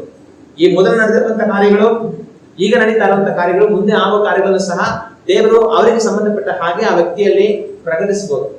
ಅದನ್ನೇ ನಾವೇನ್ ಹೇಳ್ತೀವಿ, ವಿದ್ಯಾವಾಕ್ಯ ಅಂತ ಕರಿತೀವಿ. ಇನ್ನೊಂದು ಸಂದರ್ಭದಲ್ಲಿ ಯೇಸು ಕ್ರಿಸ್ತನ ಬಳಿಗೆ ನತಾನಯೇಲ್ ಬರ್ತಾರೆ. ನತಾನಯೇಲ್ ಬಂದಾಗ ಯೇಸು ಕ್ರಿಸ್ತ ಏನ್ ಮಾಡ್ತಾರೆ, ಇವನು ನಿಜವಾದ ಇಸ್ರಾಯೇಲನು, ಇವನಲ್ಲಿ ಕಪಟ ಇಲ್ಲ ಅಂತ ಹೇಳ್ತಾರೆ. ಸ್ವಾಮಿ ನಿನಗೆ ನಾನು ಹೆಂಗ್ ಗೊತ್ತು ಅಂತ ಕೇಳಿದಾಗ ಯೇಸು ಕ್ರಿಸ್ತನ್ ತನಗೊಂದು ಮಾತು ಹೇಳ್ತಾರೆ, ನೀನ್ ಇಲ್ಲಿ ಬರೋದಕ್ಕಿಂತ ಮುಂಚೆ ಅಲ್ಲಿ ಅಂಜೂರದ ಗಿಡದ ಕೆಳಗಡೆ ಇದ್ದೆ, ನಾನು ಆಗ್ಲೇ ನಿನ್ನ ನೋಡ್ದೆ ಅಂತ ಹೇಳ್ತಾರೆ. ಈಗ ನಾವು ಇಲ್ಲಿದ್ದೀವಿ, ನಮ್ಮೂರ ಆಚೆ ಕಡೆ ಯಾರೊಬ್ರು ಇದ್ದಾರೆ, ನಾನು ಇಲ್ಲಿದ್ಕೊಂಡು ಅವ್ರು ಅಲ್ಲಿರೋದನ್ನ ನೋಡೋದಕ್ಕೆ ಸಾಧ್ಯನಾ? ನಾನು ಇಲ್ಲಿದ್ಕೊಂಡು ಅಲ್ಲಿರೋದನ್ನ ನೋಡೋದಕ್ಕೆ ಸಾಧ್ಯ ಇಲ್ಲ. ಆಗ ಯೇಸು ಕ್ರಿಸ್ತರು ಒಂದು ಸ್ಥಳದಲ್ಲಿ ಇದ್ದಾರೆ, ಅವ್ರು ಒಂದು ಸ್ಥಳದಲ್ಲಿ ಇದ್ಕೊಂಡು ಅಲ್ಲೆಲ್ಲೋ ಒಂದು ಮರ ಇದೆ, ಆ ಮರದ ಕೆಳಗಡೆ ಇದ್ದಂತ ನತಾನಯೇಲನ ಅವ್ರು ಮೊದಲೇ ನೋಡಿದ್ದಾರೆ. ಅವ್ರು ಹೆಂಗ್ ನೋಡಿದ್ರು? ಅದನ್ನೇ ವಿದ್ಯಾವಾಕ್ಯ ಅಂತ ಹೇಳೋದು. ಆಗ ದೇವ್ರೇನ್ ಮಾಡ್ತಾರೆ, ಅವ್ರನ್ನ ನಾವ್ ಇಲ್ಲಿದ್ಕೊಂಡು ಎಲ್ಲೋ ಏನೋ ಆಗಿರೋ ಕಾರ್ಯವನ್ನ ನಮಗ್ ತೋರಿಸ್ಕೊಡ್ತಾರೆ. ನಾವಲ್ಲಿ ಕಣ್ಮುಂದೆನೆ ನೋಡ್ತಾ ಇರ್ತಾರೆ, ನಮ್ ಕಣ್ಮುಂದೆ ಅದು ಕಾಣಿಸುತ್ತೆ. ಅದನ್ನೇ ನಾವೇನ್ ಹೇಳ್ತೀವಿ, ವಿದ್ಯಾವಾಕ್ಯ ಅಂತ ನಾವು ಕರಿತೀವಿ. ಇನ್ನೊಂದು ಸಂದರ್ಭದಲ್ಲಿ ಏನಾಗುತ್ತೆ ಅಂತಂದ್ರೆ, ಯೇಸು ಕ್ರಿಸ್ತನು ಅವ್ರು ಯೆರೂಸಲೇಮ್ ಪಟ್ಟಣಕ್ಕೆ ರಾಜನಾಗಿ ಬರುವಂತ ಸಂದರ್ಭದಲ್ಲಿ ಶಿಷ್ಯರಿಗೆ ಏನ್ ಮಾಡ್ತಾರೆ, ನೀವು ಹೋಗಿ ಅಲ್ಲೊಂದು ಹಳ್ಳಿ ಇದೆ, ಆ ಹಳ್ಳಿಯಲ್ಲಿ ಒಂದು ಕತ್ತೆನ ಕಟ್ಟಾಕಿರ್ತಾರೆ, ಅದ್ರ ಮೇಲೆ ಯಾರು ಹತ್ತಿರೋದಿಲ್ಲ, ಆ ಕತ್ತೆನ ಬಿಚ್ಕೊಂಡು ಬನ್ನಿ ಅಂತ ಹೇಳ್ತಾರೆ. ಅವ್ರು ಯಾರಾದ್ರೂ ಕೇಳಿದ್ರೆ ಇದು ಸ್ವಾಮಿ ಅವ್ರಿಗೆ ಬೇಕಾಗಿದ್ರೆ ಮತ್ತೆ ಕಳಿಸ್ಕೊಡ್ತಾರೆ ಅಂತ ಹೇಳ್ಬಿಟ್ಟು ಕರ್ಕೊಂಡು ಬನ್ನಿ ಅಂತ ಹೇಳ್ತಾರೆ. ಹೋಗುವಾಗ ಅದೇ ತರ ಇರುತ್ತೆ, ಅದ್ ಬಿಚ್ಚೋವಾಗ ಅದೇ ತರ ಕೇಳ್ತಾರೆ, ಇವ್ರು ಅದೇ ತರ ಉತ್ತರ ಕೊಟ್ಟು ಅದನ್ನ ಬಿಚ್ಕೊಂಡ್ ಬರ್ತಾರೆ. ಈಗ ಯೇಸು ಕ್ರಿಸ್ತನು ಎಲ್ಲೋ ಇದ್ದಾರೆ, ಎಲ್ಲೋ ಇದ್ಕೊಂಡು ಎಲ್ಲೋ ಒಂದ್ ಕಡೆ ಕತ್ತೆ ಇದೆ, ನೀವು ಹೋಗಿ ಆ ಕತ್ತೆ ಇಲ್ಲಿರುತ್ತೆ, ಅದು ಬಿಚ್ಕೊಂಡ್ ಬನ್ನಿ, ಅದು ಕೇಳೋಕೆ ಹೇಳ್ತಾರೆ, ಅವ್ ನೀವು ಈ ತರ ಹೇಳಿ ಅದನ್ನ ತಗೊಂಡ್ ಬನ್ನಿ, ಇದೆಲ್ಲ ಹಿಂಗೆ ನಡೆಯುತ್ತೆ ಮುಂದಕ್ಕೆ ಅನ್ನೋದು ಯೇಸು ಕ್ರಿಸ್ತನಿಗೆ ಯಾವ ತರ ಗೊತ್ತು. ಅದನ್ನೇ ವಿದ್ಯಾವಾಕ್ಯ ಅಂತ ಕರೆಯೋದು. ಆ ವರ ಇರುವಾಗ ಏನಾಗುತ್ತೆ ಅಂತಂದ್ರೆ, ಮುಂಚೆ ಏನಾಗಿದೆ, ಈಗ ಏನಾಗ್ತದೆ, ಮುಂದಕ್ಕೆ ಏನಾಗುತ್ತೆ ಅನ್ನೋದನ್ನು ಸಹ ದೇವರು ತೋರಿಸ್ಕೊಡ್ತಾರೆ. ಇನ್ನೊಂದು ಸಂದರ್ಭದಲ್ಲಿ ಏನಾಗುತ್ತೆ ಅಂತಂದ್ರೆ, ಯೇಸು ಕ್ರಿಸ್ತನು ಕಡೆಯದಾಗಿ ಪಸ್ಕ ಹಬ್ಬವನ್ನು ಊಟ ಮಾಡೋದಕ್ಕಿಂತ ಮುಂಚೆ ಶಿಷ್ಯರು ಅವ್ರು ಕೇಳ್ತಾರೆ, ಸ್ವಾಮಿ ಪಸ್ಕ ಹಬ್ಬ ಊಟ ಮಾಡಬೇಕು, ನಿನಗೆ ಎಲ್ಲಿ ನಾವು ಸಿದ್ಧ ಮಾಡ್ಬೇಕಂತ ನೀನ್ ಅಂತೀಯ ಅಂತ ಹೇಳಿದಾಗ, ನೀವು ಪಟ್ಟಣದ ಒಳಗಡೆ ಹೋಗ್ತಾ ಇರುವಾಗ ನಿಮ್ಮ ಎದುರಿಗೆ ನೀರನ್ನ ಹೊತ್ಕೊಂಡು ಬರ್ತಾನೆ ಅಂತ ಒಂದು ಮನುಷ್ಯ ಬರ್ತಾನೆ, ಅವನನ್ನ ಹಂಗೆ ಹಿಂಬಾಲಿಸ್ಕೊಂಡು ಹೋಗಿ ಅವನು ಒಂದು ಮನೆಗೆ ಹೋಗ್ತಾನೆ. ಆ ಮನೆಗೆ ಹೋದ್ಮೇಲೆ ಆ ಮನೆ ಯಜಮಾನ ಇರ್ತಾನೆ, ಅವನ ಹತ್ರ ನೀವು ಕೇಳಿ, ಸ್ವಾಮಿ ಅವರಿಗೆ ಈ ತರ ಪಸ್ಕ ಹಬ್ಬದ ಊಟ ಮಾಡ್ಬೇಕಾಗಿದೆ, ನಾವು ಎಲ್ಲಿ ಸಿದ್ಧ ಮಾಡೋಣ ಅಂತ ಹೇಳಿದಾಗ ಅವನ ಮನೆಯ ಮೇಗಡೆ ಇರುವಂತ ಎಲ್ಲಾ ಸಿದ್ಧವಾಗಿರುವಂತ ಒಂದು ಸ್ಥಳವನ್ನು ತೋರಿಸ್ಕೊಡ್ತಾನೆ, ಅಲ್ಲಿ ಸಿದ್ಧ ಮಾಡಿ ಅಂತ ಹೇಳ್ತಾರೆ. ಆಗ ಯೇಸು ಕ್ರಿಸ್ತನು ಅವ್ರು ಎಲ್ಲೋ ಒಂದು ಸ್ಥಳದಲ್ಲಿ ಇದ್ದಾರೆ, ಶಿಷ್ಯನಿಗೆ ನೀವು ಹೋದಾಗ ಅದ ಮನುಷ್ಯ ಬರ್ತಾನೆ, ಬಿಂದಿಗೆಯಲ್ಲಿ ನೀರು ತಗೊಂಡು ಅವನ ಹಿಂದೆನೆ ಹೋಗಿ ಅವನ ಮನೆಗೆ ಹೋಗ್ತಾನೆ, ಅವನ ಮನೆ ಯಜಮಾನ ಹತ್ರ ಕೇಳಿ ಅವನ ಮನೆ ತೋರಿಸ್ತಾನೆ, ಅಲ್ಲಿ ಸಿದ್ಧ ಮಾಡಿ, ಇದೆಲ್ಲ ಹಿಂಗೆ ನಡೆಯುತ್ತೆ ಮುಂದಕ್ಕೆ ಅನ್ನೋದು ಯೇಸು ಕ್ರಿಸ್ತನಿಗೆ ಯಾವ ತರ ಗೊತ್ತು. ಅದನ್ನೇ ವಿದ್ಯಾವಾಕ್ಯದ ವರ ಅಂತ ಹೇಳೋದು. ಈ ವರವನ್ನ ಪಡೆದವ್ರು ಏನ್ ಮಾಡ್ತಾರೆ ಅಂತಂದ್ರೆ, ಎಲ್ಲಿ ಏನೋ ಆಗೋದಕ್ಕಿಂತ ಮುಂಚೆ ಅದು ಹೆಂಗಾಗುತ್ತೆ ಅನ್ನೋದನ್ನ ದೇವ್ರು ಮೊದಲೇ ಅವ್ರು ತೋರಿಸಿರ್ತಾರೆ. ಅದನ್ನ ನೋಡಿನೇ ಅಲ್ಲಿ ಪ್ರತ್ಯಕ್ಷವಾಗಿ ನಡೀತಾ ಇದೆಯೇನೋ ಅನ್ನೋ ತರನೇ ಅದನ್ನ ನೋಡೋದಕ್ಕಿಂತ ಮುಂಚೆನೆ ಅವ್ರು ಹೇಳ್ತಾರೆ. ಹಿಂದೆ ನಡೆದಿದ್ರು ಕೂಡ ಇದು ಹಿಂಗೆ ನಡೀತು ಅಂತ ನೋಡಿ ಹೇಳ್ತಾರೆ. ಮುಂದೆ ನಡೆಯೋದನ್ನು ಕೂಡ ಇದು ಹಿಂಗೆ ನಡೆಯುತ್ತೆ ಅಂತ ಮೊದಲೇ ಹೇಳ್ತಾರೆ. ಕಣ್ಮುಂದೆ ನೋಡಿದ ಹಾಗೆ ಹೇಳ್ತಾರೆ. ಅದನ್ನೇ ವಿದ್ಯಾವಾಕ್ಯ ಅಂತ ಹೇಳೋದು. ಆಗ ಈ ವಿದ್ಯಾವಾಕ್ಯದ ವರವನ್ನ ಪಡೆದಿರುವಂತ ಒಂದು ವ್ಯಕ್ತಿಗೆ ದೇವರೇನ್ ಮಾಡ್ತಾರೆ, ಯಾರೋ ಒಂದು ವ್ಯಕ್ತಿ ಅವ್ರ ಮುಂದೆ ಬಂದ್ರೆ ಅವ್ರ ಜೀವಿತದಲ್ಲಿ ಇದಕ್ಕೆ ಮುಂಚೆ ಏನಾಗಿದೆ, ಈಗ ಏನಾಗ್ತಾ ಇದೆ, ಮುಂದೆ ಏನಾಗುತ್ತೆ ಅನ್ನೋದನ್ನು ದೇವರು ತೋರಿಸ್ಕೊಡ್ತಾರೆ. ಮತ್ತೆ ಯಾವುದೋ ಒಂದು ವಿಷಯಕ್ಕೆ ಸಂಬಂಧಪಟ್ಟ ಹಾಗೆ ಇದಕ್ಕೆ ಮುಂಚೆ ಏನಾಗಿದೆ, ಈಗ ಏನಾಗ್ತಾ ಇದೆ, ಮುಂದೆ ಏನಾಗುತ್ತೆ, ಇವುಗಳನ್ನ ದೇವರು ತೋರಿಸಿಕೊಡೋದಕ್ಕೆ ಅವಕಾಶ ಇರುತ್ತೆ. ಅವ್ರ ಕಣ್ಣು ಮುಂದೆ ನೋಡಿದ ಹಾಗೆ ಅದನ್ನೆಲ್ಲ ಹಂಗೆ ಹೇಳ್ತಾರೆ. ಅದನ್ನೇ ವಿದ್ಯಾವಾಕ್ಯ ವರ ಅಂತ ಹೇಳಿ ನಾವು ಕರೆಯುವಂಥದ್ದು. ಅದನ್ಬಿಟ್ಟು ಈ ವರ ದೇವ್ರಿಗೆ ಯಾರು ಕೊಟ್ಟಿದ್ದಾರೆ ಅಂತ ಹೇಳಿ ಎಲ್ಲವನ್ನ ದೇವ್ರು ತೋರಿಸ್ಬಿಡೋದಿಲ್ಲ, ಎಲ್ಲವನ್ನ ದೇವ್ರಿಗೆ ಹೇಳ್ಬಿಡೋದಿಲ್ಲ. ದೇವರಿಗೆ ಏನ್ ತೋರಿಸ್ಬೇಕಂತ ಇಷ್ಟವಾಗಿರುತ್ತೋ ಅದನ್ನು ತೋರಿಸ್ತಾರೆ. ಹಾಗೆ ಇದು ಎರಡನೇದಾಗಿ ವಿದ್ಯಾವಾಕ್ಯದ ವರ. ಇನ್ನು ಮೂರನೇದಾಗಿ ಮತ್ತೊಂದು ವರ ಯಾವುದು ಅಂತಂತಂದ್ರೆ ಆತ್ಮಗಳನ್ನ ವಿವೇಚಿಸಿ ತಿಳಿದುಕೊಳ್ಳುವಂತ ವರ. ನಾವು ಮುಂದೆ ಓದ್ತಾ ಆತ್ಮಗಳನ್ನ ವಿವೇಚಿಸಿ ತಿಳಿದುಕೊಳ್ಳುವಂತ ವರ ಅಂತ ಬರುತ್ತೆ. ಈ ವರಗಳನ್ನ 3 ವಿಭಾಗಗಳಾಗಿ ವಿಂಗಡಿಸ್ತಾರೆ. ಒಂದು ಪ್ರಕಟಣೆ ವರ, ಅಂದ್ರೆ ಜ್ಞಾನವಾಕ್ಯ, ವಿದ್ಯಾವಾಕ್ಯ, ಆತ್ಮಗಳನ್ನ ವಿವೇಚಿಸಿ ತಿಳಿದುಕೊಳ್ಳುವಂತ ವರ. ಇದು 3ನ್ನು ಸೇರಿಸಿ ಒಂದು ಗುಂಪು. ಇದು ಪ್ರಕಟಣೆಯ ವರಗಳು. ಇನ್ನೊಂದು ಶಕ್ತಿಯ ವರಗಳು. ಶಕ್ತಿಯ ವರಗಳು ಅಂತಂದ್ರೆ ಗುಣಪಡಿಸುವಂಥದ್ದು, ಅದ್ಭುತಗಳನ್ನ ಮಾಡುವಂಥದ್ದು, ನಂಬಿಕೆ. ಇದನ್ನ ಶಕ್ತಿಯ ವರಗಳು ಅಂತ ಕರೀತಾರೆ. ಇನ್ನೊಂದು ಗುಂಪು ವರಗಳಿದೆ. ಅದು ಯಾವುದು ಅಂತಂದ್ರೆ ಪ್ರವಾದನೆ ವರ, ಅನ್ಯ ಭಾಷೆ ವರ, ಮತ್ತೆ ಅನ್ಯ ಭಾಷೆಗೆ ಅರ್ಥ ಹೇಳುತ್ತವರ. ಇದು ನಮ್ಮ ಬಾಯಿಂದ ಬರುವಂತದ್ದು. ಇದು 3 ನಮ್ಮ ಬಾಯಿಂದ ಬರುತ್ತೆ. ಇನ್ನು 3 ನಮ್ಮ ಶಕ್ತಿಯಿಂದ ಪ್ರಕಟವಾಗುತ್ತೆ. ಇನ್ನು 3 ದೇವರು ಪ್ರಕಟಿಸೋದ್ರಿಂದ ಗೊತ್ತಾಗುತ್ತೆ. ಈ ತರ. ಆಗ 3ನೇ ವರ ಯಾವುದು ಅಂತಂದ್ರೆ ಆತ್ಮಗಳನ್ನ, ಸತ್ಯ ಅಸತ್ಯಾತ್ಮಗಳನ್ನ ವಿವೇಚಿಸಿ ತಿಳಿದುಕೊಳ್ಳುವಂತ ವರ. ಆಗ ಈ ಸತ್ಯ ಅಸತ್ಯಾತ್ಮಗಳನ್ನ ವಿವೇಚಿಸಿ ತಿಳಿದುಕೊಳ್ಳುವಂತ ವರ ಅಂದ್ರೆ ಅರ್ಥ ಏನು? ಇದಕ್ಕೆ ಅರ್ಥ ಏನು ಅಂತಂದ್ರೆ ಆತ್ಮಗಳನ್ನ ವಿವೇಚಿಸಿ ತಿಳಿದುಕೊಳ್ಳೋದಕ್ಕೆ ದೇವರು ಬಲ ಕೊಡ್ತಾರೆ. ಆತ್ಮಗಳನ್ನ ವಿವೇಚಿಸಿ ತಿಳಿದುಕೊಳ್ಳೋದು ಅಂದ್ರೆ ಅರ್ಥ ಏನು? ಹಾಗಂದ್ರೆ ಒಂದು ಮನುಷ್ಯ ಇದ್ದಾನೆ, ಮನುಷ್ಯನಲ್ಲಿ ಏನಾಗುತ್ತೆ, ಒಂದು ಆತ್ಮ ಇರುತ್ತೆ ಒಳಗಡೆ. ಈಗ ನಾವು ಮನುಷ್ಯರನ್ನ ಹೊರಗಡೆಯಿಂದ ನೋಡ್ತೇವೆ, ಚೆನ್ನಾಗಿ ಮಾತಾಡ್ತಾರೆ, ನೋಡೋಕೆ ಚೆನ್ನಾಗಿದ್ದಾರೆ, ಅವ್ರ ನಡವಳಿಕೆ ಎಲ್ಲ ತುಂಬಾ ಚೆನ್ನಾಗಿದೆ, ಎಲ್ಲ ಸರಿಯಾಗಿದೆ. ಆದ್ರೆ ವಾಸ್ತವ ಏನು ಅಂತಂದ್ರೆ ಕೆಲವೊಂದ್ಸಲಿ ಮನುಷ್ಯರು ಹೊರಗಿನ ತೋರಿಕೆಯಲ್ಲಿ ಪರಿಶುದ್ಧರು, ನೀತಿವಂತರು, ಎಲ್ಲಾ ರೀತಿಯಲ್ಲಿ ಒಳ್ಳೆಯವರಾಗಿರ್ತಾರೆ. ಆದ್ರೆ ಒಳಗಡೆ ಆತ್ಮದಲ್ಲಿ ಏನಾಗಿರ್ತಾರೆ, ಅತ್ಯಂತ ಕೆಟ್ಟವರು, ಪಾಪಿಗಳು, ಅಶುದ್ಧರು ಆಗಿರ್ತಾರೆ. ಆದ್ರೆ ಹೊರಗಿನ ತೋರಿಕೆಗೆ ಅದು ಕಾಣಿಸೋದಿಲ್ಲ, ಒಳಗಡೆ ಆ ರೀತಿಯಾಗಿರುತ್ತೆ. ಆದ್ರೆ ಕೆಲವರು ಹೆಂಗಿರ್ತಾರೆ ಅಂದ್ರೆ ಹೊರಗಿನ ತೋರಿಕೆಗೆ ನೋಡಿದ್ರೆ ಭಯ ಆಗ್ಬೇಕಾಗಿರ್ತಾರೆ, ಎತ್ತರವಾಗಿ, ದಷ್ಟಪುಷ್ಟವಾಗಿ. ಅವರು ಮಾತಾಡಿದ್ರೆ ಆ ಸ್ವರ ಕೇಳಿದ್ರೆ ನಮ್ಗೆ ಭಯ ಆಗ್ಬೇಕು, ಅಯ್ಯೋ ಇವ್ನು ಎಷ್ಟು ಕೆಟ್ಟವನ ಇವನು ಅಂತ ಭಯ ಆಗೋ ರೀತಿ ಇರ್ತಾರೆ. ಆದ್ರೆ ಅವ್ರ ಒಳಗಿನ ಮನಸ್ಸು ಯಾವ ತರ ಇರುತ್ತೆ, ಅದು ಪರಿಶುದ್ಧವಾಗಿ, ಕಪಟವಿಲ್ಲದೆ, ದೋಷವಿಲ್ಲದೆ, ನೀತಿಯಿಂದ ನಡೆಯುವವರಾಗಿರ್ತಾರೆ. ಹಾಗೆ ಕೆಲವರು ಹೊರಗಿನ ತೋರಿಕೆಯಲ್ಲಿ ತುಂಬಾ ಪರಿಶುದ್ಧರು, ನೀತಿವಂತರ ತರ ಇರ್ತಾರೆ, ಒಳಗಡೆ ಸಕಲ ವಿಧವಾದ ಪಾಪಗಳನ್ನು ನೋಡಿರ್ತಾರೆ. ಕೆಲವರು ಹೊರಗಡೆ ನೋಡೋದಕ್ಕೆ ಏನೋ ತುಂಬಾ ಕೆಟ್ಟವನಿರ್ಬೋದು ಅನ್ಸುತ್ತೆ, ಅನಂತರ ಕಾಣಿಸ್ತಾರೆ, ಒಳಗಡೆ ತುಂಬಾ ಒಳ್ಳೆಯವರಾಗಿರ್ತಾರೆ. ಆಗ ಈಗ ನಮಗೆ ಕಣ್ಣು ಮುಂದೆ ಮನುಷ್ಯ ಯಾವ ತರ ಇದ್ದಾನೆ ಅನ್ನೋದು ಗೊತ್ತಾಗುತ್ತೆ. ಆದ್ರೆ ಒಳಗಿನ ಮನುಷ್ಯ ಯಾರು ಅನ್ನೋದು ನಮ್ಗೆ ಹೆಂಗ್ ಗೊತ್ತಾಗುತ್ತೆ? ಅದು ಗೊತ್ತಾಗೋದೇ ಆತ್ಮಗಳನ್ನ ವಿವೇಚಿಸಿ ತಿಳಿದುಕೊಳ್ಳುವಂತ ವರದಿಂದ. ಆತ್ಮಗಳನ್ನ ವಿವೇಚಿಸಿ ತಿಳಿದುಕೊಳ್ಳುವಂತ ವರವನ್ನ ದೇವರು ಹೋಗಿ ಕೊಟ್ಟಿದ್ರೆ ಏನಾಗುತ್ತೆ ಅಂತಂದ್ರೆ, ಒಂದು ವ್ಯಕ್ತಿ ಅವ್ರ ಕಣ್ಣು ಮುಂದೆ ಬಂದ ಅಂತ ಅನ್ಕೊಳ್ಳಿ, ಒಂದ್ ವೇಳೆ ನೋಡೋದಕ್ಕೆ ತುಂಬಾ ಪರಿಶುದ್ಧರು, ನೀತಿವಂತರಾಗಿ ಅವ್ರು ಇರ್ಬೋದು, ಕಣ್ಮುಂದೆ ನೋಡೋದಕ್ಕೆ. ಒಳಗಡೆ ಎಲ್ಲಾ ವಿಧವಾದ ಪಾಪದಿಂದ ಅವ್ರು ಕೂಡಿರ್ಬೋದು, ಆಚರಣೆ ಗೊತ್ತಾಗೋದಿಲ್ಲ. ನೋಡೋರೆಲ್ಲ ಅಯ್ಯೋ ಎಷ್ಟು ಪರಿಶುದ್ಧರು ಇರ್ಬೇಕು, ಎಷ್ಟು ನೀತಿವಂತರು ಇರ್ಬೇಕು ಅಂತ ಬೇರೆ ಅನ್ಕೊಂತಾರೆ. ಆದ್ರೆ ಆತ್ಮಗಳನ್ನ ವಿವೇಚಿಸಿ ತಿಳಿದುಕೊಳ್ಳುವಂತ ವರವನ್ನು ಪಡೆದಿರುವಂತ ವ್ಯಕ್ತಿ ಅವ್ನ ಮುಂದೆ ಬಂದಿದ ತಕ್ಷಣನೇ ದೇವರನ್ನ ಮಾಡ್ತಾರೆ, ಅವನ ಒಳಗಿನ ಮನುಷ್ಯನ ತೋರಿಸ್ತಾರೆ. ಅವನ ಒಳಗಡೆ ಇಂತಿಂತ ಪಾಪದಿಂದ ಕೂಡಿದ್ದಾನೆ, ಅವನ ನಡವಳಿಕೆ ಈ ತರ ಇದೆ, ಅವನ ಜೀವನ ಇಂಥದ್ದು ಅಂತ ಅವನ ಒಳಗಿನ ಆತ್ಮವನ್ನ ದೇವರು ತೋರಿಸ್ತಾರೆ. ಆಗ ಬೇರೆಯವರೆಲ್ಲ ಏನ್ ಅನ್ಕೊಳ್ತಾರೆ, ಅಯ್ಯೋ ಎಷ್ಟು ಒಳ್ಳೆಯದಿರ್ಬೋದು ಅಂತ ಕೈ ಮುಗಿತಾರೆ. ಆ ವರ ಇರೋವನು ಒಳಗಡೆ ಎಂತ ದುಷ್ಟ ನೀನು ಅಂತ ಅನ್ಕೊಳ್ತಾನೆ. ಅದೇ ರೀತಿಯಾಗಿ ಒಬ್ಬ ನೋಡೋದಕ್ಕೆ ಸ್ವಲ್ಪ ಭಯ ಹುಟ್ಟಿಸೋ ತರ, ಗಾಬರಿ ಆಗೋ ತರ ಇದ್ರು ಕೂಡ ಅವ್ನ ಒಳಗಡೆ ಅವ್ನು ಎಲ್ಲಾ ರೀತಿ ಒಳ್ಳೆಯವನಾಗಿರ್ಬೋದು, ನೋಡೋರಲ್ಲ ಇವ್ನು ಎಷ್ಟು ಕೆಟ್ಟವನ ಏನೋ ಅಂತ ಅನ್ಕೊಳ್ಬೋದು. ಆದ್ರೆ ಆ ವರವನ್ನು ಪಡೆದ ಒಂದು ವ್ಯಕ್ತಿ ಅವ್ನ ಮುಂದೆ ಬಂದಿದ ತಕ್ಷಣ ಅವ್ನ ಒಳಗಿನ ಮನುಷ್ಯನನ್ನು ದೇವರು ತೋರಿಸ್ತಾರೆ. ನೋಡೋರೆಲ್ಲ ಆಚೆಯಿಂದ ಇವ್ನು ತುಂಬಾ ಸರಿ ಇಲ್ಲ ಅನ್ಸುತ್ತೆ ಅಂತ ಅನ್ಕೊಂಡ್ರು ಕೂಡ ಆ ವರವನ್ನು ಪಡೆದಿರುವಂತವ್ನಿಗೆ ಅವನ ಒಳಗಡೆ ತುಂಬಾ ನೀತಿವಂತನು, ಪರಿಶುದ್ಧನು ಅನ್ನೋದು ಅರ್ಥ ಆಗುತ್ತೆ. ನಾವು ದೇವರ ಮಾತನ್ನು ನೋಡುವಾಗ ನಮ್ಮ ಕರ್ತನಾದ ಯೇಸು ಕ್ರಿಸ್ತನು ಈ ನತಾನಯೇಲ್ ತನ್ನ ಕಡೆಗೆ ಬರುವಾಗ ಫಿಲಿಪ ಹೋಗಿ ಕರ್ಕೊಂಡ್ ಬರ್ತಾನೆ. ನಮಗೆ ಮೆಸ್ಸಿಯ ಸಿಕ್ಕಿದ ನೋಡೋಣ ಬಾ ಅಂತ ಫಿಲಿಪ ಕರ್ಕೊಂಡ್ ಬರ್ತಾನೆ. ಕರ್ಕೊಂಡ್ ಬರುವಾಗ ಯೇಸು ಕ್ರಿಸ್ತನು ನತಾನಯೇಲ್ ನೋಡಿ ಇವ್ರು ಮಾತಾಡ್ತಾರೆ, ಏನಂತ ಹೇಳ್ತಾರೆ? ಇವನು ನಿಜವಾದ ಇಸ್ರಾಯೇಲನು, ಇವನಲ್ಲಿ ಕಪಟವಿಲ್ಲ ಅಂತ ಹೇಳ್ತಾರೆ. ಈಗ ನತಾನಯೇಲನ ಅವ್ರು ನೋಡ್ತಾ ಇದ್ರೆ ಅದೇ ಮೊದಲು ನತಾನಯೇಲ್ ಕೂಡ ಅವ್ರನ್ನ ನೋಡ್ತಾ ಇರೋದು ಇದೇ ಮೊದಲು. ಆದ್ರೆ ಅವ್ನು ಬರ್ತಾ ಇರೋ ಅಷ್ಟರಲ್ಲೇ ಯೇಸು ಕ್ರಿಸ್ತನು ಇವನು ನಿಜವಾದ ಇಸ್ರಾಯೇಲನು, ಇವನಲ್ಲಿ ಕಪಟವಿಲ್ಲ ಅಂತ ಹೇಳಿದ್ರು. ಆದ್ರೆ ಇದಕ್ಕಿಂತ ಮುಂಚೆ ಫಿಲಿಪ ಹೋಗಿ ನಮಗೆ ಮೆಸ್ಸಿಯ ಬಂದಿದ್ದು ಆಗೋಯ್ತು, ನಜರೇತಿನ ಯೇಸು ಅವರೇ ಮೆಸ್ಸಿಯ ಅಂತ ಹೇಳಿದಾಗ ನಜರೇತಿಂದ ಏನಾದ್ರು ಒಳ್ಳೇದು ಬರುತ್ತಾ? ನಜರೇತಿಂದ ಏನು ಒಳ್ಳೇದು ಬರೋದೇ ಇಲ್ಲ. ಆಗ ಮೆಸ್ಸಿಯ ನಜರೇತಿಂದ ಬರೋದಿಲ್ಲ, ನೀನ್ ಹೇಳ್ತಾ ಇರೋ ನಜರೇತಿನ ಯೇಸು ಮೆಸ್ಸಿಯ ಆಗಿರೋದಿಲ್ಲ ಅಂತ ಹೇಳ್ತಾನೆ. ಆದ್ರೆ ಅಂತ ವ್ಯಕ್ತಿಗೆ ತನ್ನ ಬಳಿಗೆ ಬರುವಾಗ ಯೇಸು ಕ್ರಿಸ್ತನು ಹೇಳುವಂತ ಮಾತು, ಇವನು ನಿಜವಾದ ಇಸ್ರಾಯೇಲನು, ಇವನಲ್ಲಿ ಕಪಟವಿಲ್ಲ ಅಂತ ಹೇಳ್ತಾರೆ. ಆಗ ಆ ವಿಷಯ ಯೇಸು ಕ್ರಿಸ್ತನಿಗೆ ಯಾವ ತರ ಗೊತ್ತಾಯ್ತು? ಅದೇನೆ ಸತ್ಯಾತ್ಮಗಳನ್ನ ವಿವೇಚಿಸಿ ತಿಳಿಯುವಂತ ವರ. ಆ ವರವನ್ನು ಹೊಂದಿರುವಂತ ವ್ಯಕ್ತಿಗೆ ಬೇರೆಯವ್ರ ಬಗ್ಗೆ ಬೇರೆಯವರು ಸಾಕ್ಷಿ ಕೊಡ್ಬೇಕಾದ ಅಗತ್ಯ ಇಲ್ಲ. ಉದಾಹರಣೆ, ನನಗೆ ಅಂತ ವರ ಇಲ್ಲ ಅಂತ ಅನ್ಕೊಳ್ಳೋಣ. ನನಗೆ ಪರಿಚಯ ಇರುವಂತವ್ರು ಅವ್ರ ಪರಿಚಯ ಯಾರೋ ನನ್ನ ಹತ್ರ ಕರ್ಕೊಂಡ್ ಬರ್ತಾರೆ.